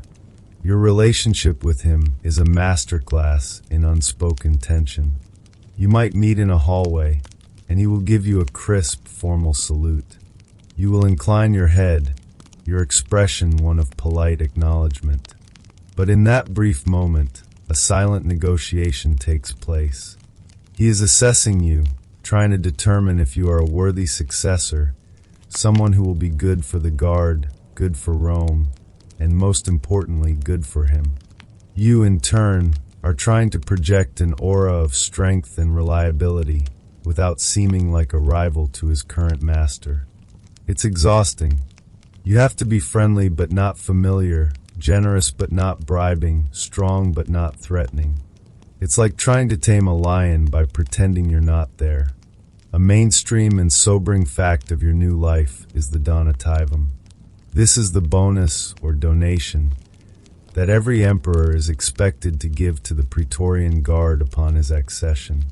It is not a suggestion, it is a requirement. The loyalty of the Guard must be bought, and it has a very specific price tag. You find yourself doing morbid calculations in your head. 9,000 guardsmen, each expecting a bonus equivalent to several years' pay. The cost is astronomical. You begin to look at the imperial finances not as a tool for governance, but as your future survival fund. You must ensure that when the time comes, you can cover the bill. An emperor who cannot pay the donativum is an emperor on very short notice. You hear the whispers, the gossip that filters up from the barracks through your network of servants and loyal freedmen. The guardsmen have their own opinions, their own politics. They respect soldiers, not philosophers. They admire generosity and a certain martial grit. A quirky fringe tidbit you learn is that they take immense pride in their unique insignia. Often a scorpion, the astrological sign of the Emperor Tiberius, who first established them as a powerful, permanent force in the city. To them, it is a symbol of their deadly seriousness. Historians still debate whether the Praetorian Guard saw themselves as the true guardians of the Roman state, a necessary check on tyrannical power, or as a self-interested fraternity that had simply discovered the ultimate form of leverage. Watching them drill in the courtyard, their movements precise and synchronized, you suspect they saw themselves as all three. The day finally comes, not with a bang, but with a sudden eerie silence. The news arrives in the middle of the night. The emperor is dead. Natural causes, his physicians say, his heart having finally given out. As you stand in the cold silence of your villa, the first emotion you feel is not grief or triumph, but a wave of pure, undiluted fear. Everything you have done for years, the careful flattery, the political maneuvering, the constant grinding paranoia, has led to this single moment. It means nothing if the men with the swords do not agree. Your bodyguard, the silent man who has shadowed you for years, looks at you. For the first time, his expression is not entirely blank. There is a question in his eyes. You walk to the door of your villa and open it. The corridor is filled with Praetorians. They are not your usual detail. There are more of them, their armor gleaming in the torchlight. The centurion you made a point of knowing steps forward. The entire world seems to hold its breath. He looks at you, then at his men, and then with a crash of metal on marble, he drops to one knee, pulls his sword, and holds it out to you, hilt first. One by one, the other soldiers follow suit. A low murmur begins, growing louder, a chant of your new title. Ave Caesar. Ave Imperator. You are the emperor. The golden cage has shattered, only to be replaced by a larger, more opulent, and infinitely more dangerous one. The paranoia does not end. It simply graduates. Before, you worried about what the emperor thought. Now you worry about what everyone thinks. And as you walk toward the imperial wing, flanked by your new protectors, the rhythmic sound of their sandals on the floor is no longer a countdown. It is the new, steady, and deeply unsettling soundtrack of your reign, a constant reminder of the men whose loyalty you must rent, but can never truly own. The subtle art of surviving a feast at Henry VIII court. The invitation arrived not on fine parchment, but as a verbal summons, delivered by a pursuivant whose face was a mask of haughty indifference. It was less an invitation and more of a command. You will attend the king's feast. There is no regretfully decline option in the court of Henry VIII. To be absent is to be noticed, and to be noticed for your absence is a conversational starting point you do not want your enemies to have. So you find yourself on a gray, drizzly evening, making your way into the heart of the great palace, a sprawling brick beast of a building that seems to generate its own weather system of smoke, steam, and intrigue. You are swept along in a river of courtiers, a slow-moving flood of velvet, silk, and jewels flowing down a wide, torchlit corridor. The air is thick, a palpable haze composed of wood smoke from 100 fireplaces, the scent of beeswax from thousands of candles, and the damp wool smell of so many bodies packed closely together. It's the original social crush, a place where personal space is a forgotten luxury. You murmur apologies as you accidentally tread on the hem of a lady's gown, and you receive a tight, strained smile in return. Everyone here is on display, and everyone is judging. Your clothes, your posture, the weary resignation in your eyes, it's all being noted and filed away for future reference. You emerge into the great hall, and the sheer scale of it forces you to pause. The ceiling soars above you, a magnificent hammer-beam roof where carved angels seem to float in the smoky darkness. Vast tapestries depicting heroic and highly flattering royal hunts cover the walls, their woven threads shimmering in the flickering light. The hall is a cavern of controlled chaos, filled with the murmur of hundreds of conversations, the clatter of silver on pewter, and the distant, unseen bustle of the kitchens. The floor is covered not with carpets, but with rushes, dried reeds and herbs meant to soak up spills and add a fresh, pastoral scent. Though after a few hours and a few hundred guests, they mostly smell of stale wine and whatever else gets dropped on them. You make a mental note to watch where you step. Your first and most delicate task is to find your place. This is not a casual affair of finding an empty chair. The seating at a Tudor feast is a detailed, three-dimensional map of the current social and political landscape. It is a physical manifestation of the great chain of being, that rigid hierarchy that places God at the top, the king just below him, and everyone else in descending order of importance. Your distance from the king's table is a precise and public measurement of your worth. To be seated at the high table itself, on a raised dais with the king and his inner circle, is the ultimate sign of favor. To be seated below the salt, far down the hall near the drafty entrance, is a clear signal that your stock is low. You have been assigned a seat somewhere in the middle, the purgatory of the moderately important. You are close enough to be seen by the king, but not so close that you might be expected to engage him in conversation, a blessing and a curse. You scan the long trestle tables, each laden with a clean linen cloth, searching for the small card bearing your name. Historians still argue whether these seating arrangements were meticulously planned weeks in advance, or if they were subject to the king's volatile whims, with frantic reshuffles happening moments before the feast began. You suspect the latter, as it adds a delightful extra layer of anxiety to the evening. Finding your spot, you slide onto the hard wooden bench, shoulder to shoulder with your neighbors. On your right is a nobleman you know only by reputation, a man whose family lands border your own, and who may or may not be trying to dispute that border. On your left is the wife of a merchant whose ships have just returned from Antwerp, her gown a bit too ostentatious, a sign of new money trying too hard. The polite, strained nods are exchanged. This is your world for the next 4 hours. You are not here to make friends. You are here to survive the meal without incident. It feels less like a dinner party and more like being a piece on a very complicated, very dangerous chessboard. Before any food appears, a procession of servants arrives from the ewery, the office dedicated to water and linens. This is the hand-washing ceremony. A junior servant pours scented water from a silver ewer over your hands into a basin held by another. A third hands you a fine linen towel. It's a moment of refined, ritualized hygiene. You notice that the lord next to you is afforded a slightly larger towel and a deeper bow. Even in hand washing, the hierarchy is strictly observed. It's a quirky and elaborate system, ensuring everyone is reminded of their precise place in the pecking order before they even pick up a knife.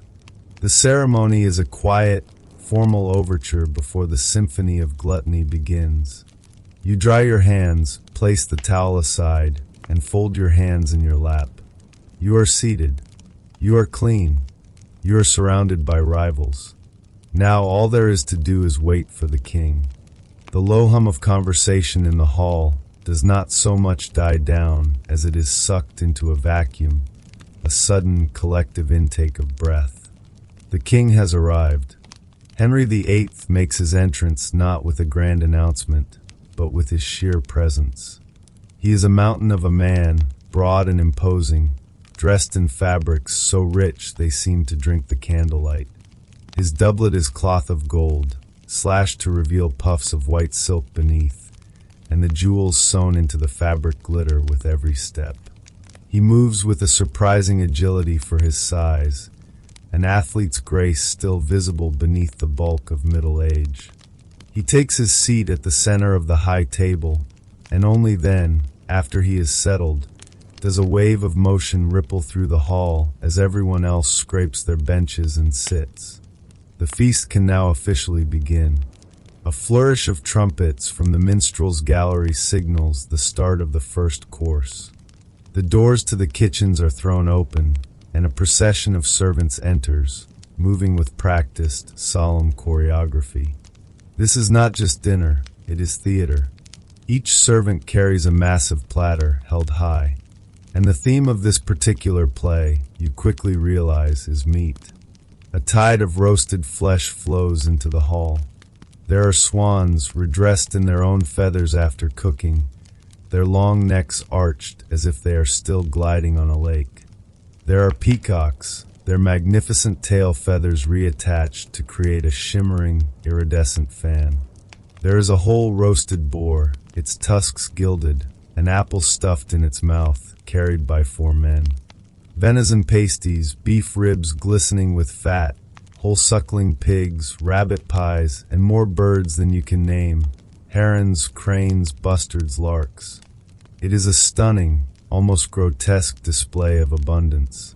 Historians still argue whether the immense quantity of food was actually intended for consumption or was primarily a performance of power and abundance, a way for the king to physically manifest the wealth and bounty of his kingdom.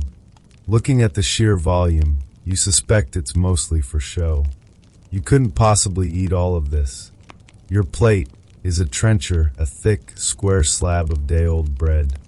Its job is to soak up the grease and juices, and at the end of the meal, it will be given as alms to the poor waiting outside, or more likely, tossed to the dogs that snuffle and whine expectantly among the rushes under the tables.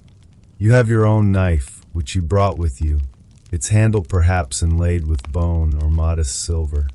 Forks have not yet arrived in England. They are seen as a dainty, almost sinfully strange Italian affectation. For now you have your knife, a spoon for soups and sauces, and your fingers. This is where the true art of the feast lies. It is not about what you eat, but how you eat it. Manners are a critical signal of your breeding and sophistication. You share a wine goblet with the merchant's wife on your left. You learn to wipe your mouth carefully with your linen napkin before you drink, so as not to leave a greasy film on the rim for her. It's a nice gesture, though you doubt she'll extend you the same courtesy. Use only your right hand for eating, and only the first 3 fingers. To grab at your food with your whole hand is to mark yourself as a peasant. You cut a small piece of roasted capon from the platter when it passes, placing it on your trencher. You do not tear at it, you cut neatly. You take a pinch of salt from the communal salt cellar, not with your fingers, but with the clean tip of your knife. A servant brings a complex dish known as a subtlety, or sautelt. This is the quirky centerpiece of the course, a magnificent sculpture made of sugar paste and marzipan. Tonight, it is a detailed model of Hampton Court Palace itself, with tiny flags and battlements, all rendered in glistening, edible sugar. It is a masterpiece of the confectioner's art, designed to be admired, not eaten. It serves to praise the king and his works, reinforcing his power through the medium of dessert ingredients. You nod in appreciation, as does everyone around you. It's a bit like admiring a corporate logo at a shareholder meeting, you muse. A very, very sweet logo. The food itself is a strange landscape of flavor. Sugar, a hugely expensive import, is the ultimate status symbol. As a mainstream display of wealth, it is used with abandon on nearly everything. The savory venison pie has a surprising sweetness. The rich gravy for the beef is laced with cinnamon, cloves, and a heavy dose of sugar. It's a flavor profile your modern palate would find baffling, but here, it is the height of luxury. The more sugar a dish contains, the wealthier and more powerful the host. You take a small bite of everything you can, chewing slowly and deliberately. You must not appear to be gobbling your food down like a starving wolf. You are a courtier. You have transcended mere hunger. You are here for the experience. A joke, you think, that's easier to believe on a full stomach. As you eat, you must also navigate the practicalities. What do you do with the bones from your piece of chicken? You do not leave them on your trencher.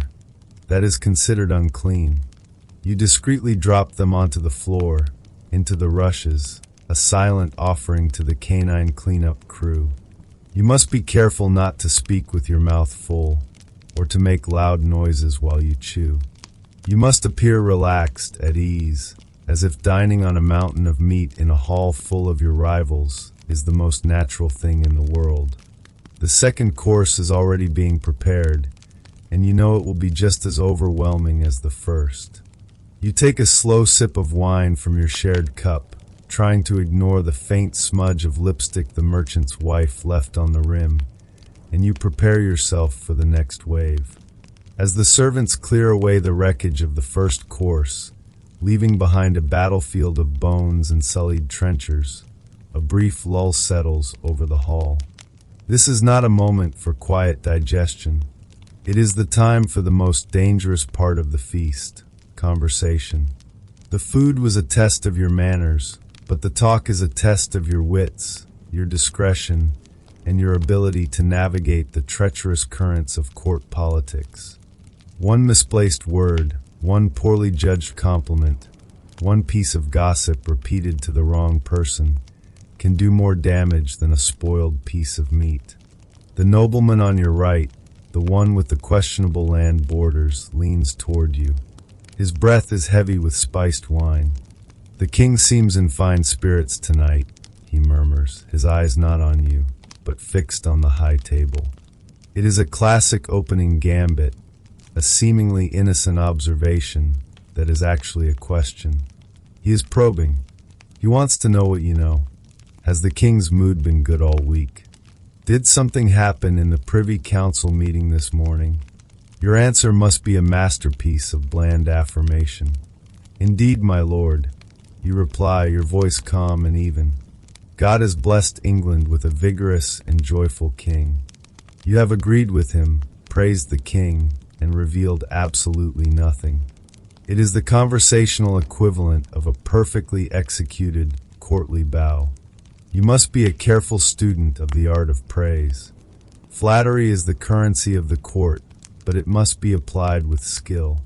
To compliment the king on his well-known strengths, his athletic prowess, his skill in jousting, his theological knowledge, is expected and safe. You might remark to your neighbor, loud enough to be potentially overheard by a passing servant, on the magnificence of the tapestry depicting the king unhorsing a French knight. It's good, solid, approved praise. But to flatter him on something where he might feel insecure, or to praise him too effusively, can be seen as insincere, even mocking. And praising another courtier too much is also a risk. To compliment the Duke of Norfolk on his new Italian velvet doublet might be taken as you aligning yourself with the Duke's faction, a subtle political statement you may not wish to make. You learn to deliver compliments that are as sweet and as insubstantial as the sugar sculptures, designed to be admired for a moment and then forgotten. The second course arrives, another overwhelming wave of food, this time with more delicate and exotic offerings. Jellies in vibrant, unnatural colors, molded into the shape of animals.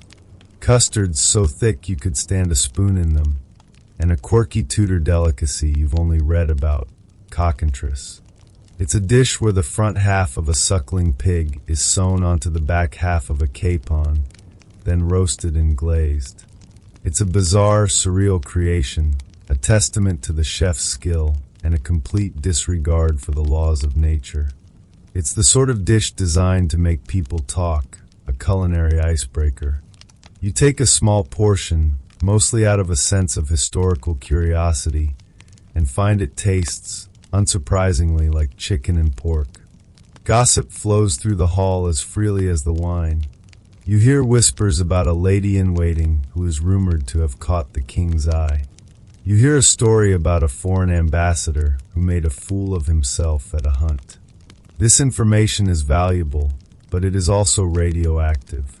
To listen is necessary. To be seen listening is dangerous. To repeat what you have heard is suicidal. You adopt an expression of mild, pleasant interest in everything, your gaze drifting non-committally around the hall. You are a sponge, absorbing information, but you must never be squeezed. Historians still argue about the extent to which the court's political factions, the conservative Aragonese faction versus the reformist Bullen faction, for instance, were solidified in public spaces like this. Was every feast a form of political theater where alliances were displayed? Or was it simply a place where people tried to get through the evening without offending the person with the power of life and death at the high table? From your perspective, it feels very much like both. The king laughs. It is a loud, booming sound that cuts through the din of the hall. Everyone at the high table laughs with him. The wave of laughter ripples down the hall, men and women who couldn't possibly have heard the joke turning to their neighbors with forced smiles. You smile too. It is a reflex, a survival instinct. To not share in the king's mirth is to question his humor, and by extension, his judgment. You have no idea what was funny, but for a moment, the entire room is united in a performance of shared amusement. It is a mainstream fact that Henry VIII's charm and charisma were a key component of his power, especially in his younger years. He could be witty and engaging, and to be the focus of his positive attention was intoxicating. You're seeing a small demonstration of that power now. You focus on the small details to keep your mind from dwelling on the risks. You notice the intricate knife work on a decorative apple. You admire the deep red of the wine in your shared goblet. You watch a dog under the table expertly snatch a dropped piece of gristle. These small, mundane observations are an anchor in a sea of anxiety. You are an actor in a play, and your role is contented and unremarkable courtier. You must not miss a cue, but you must never, ever upstage the star of the show.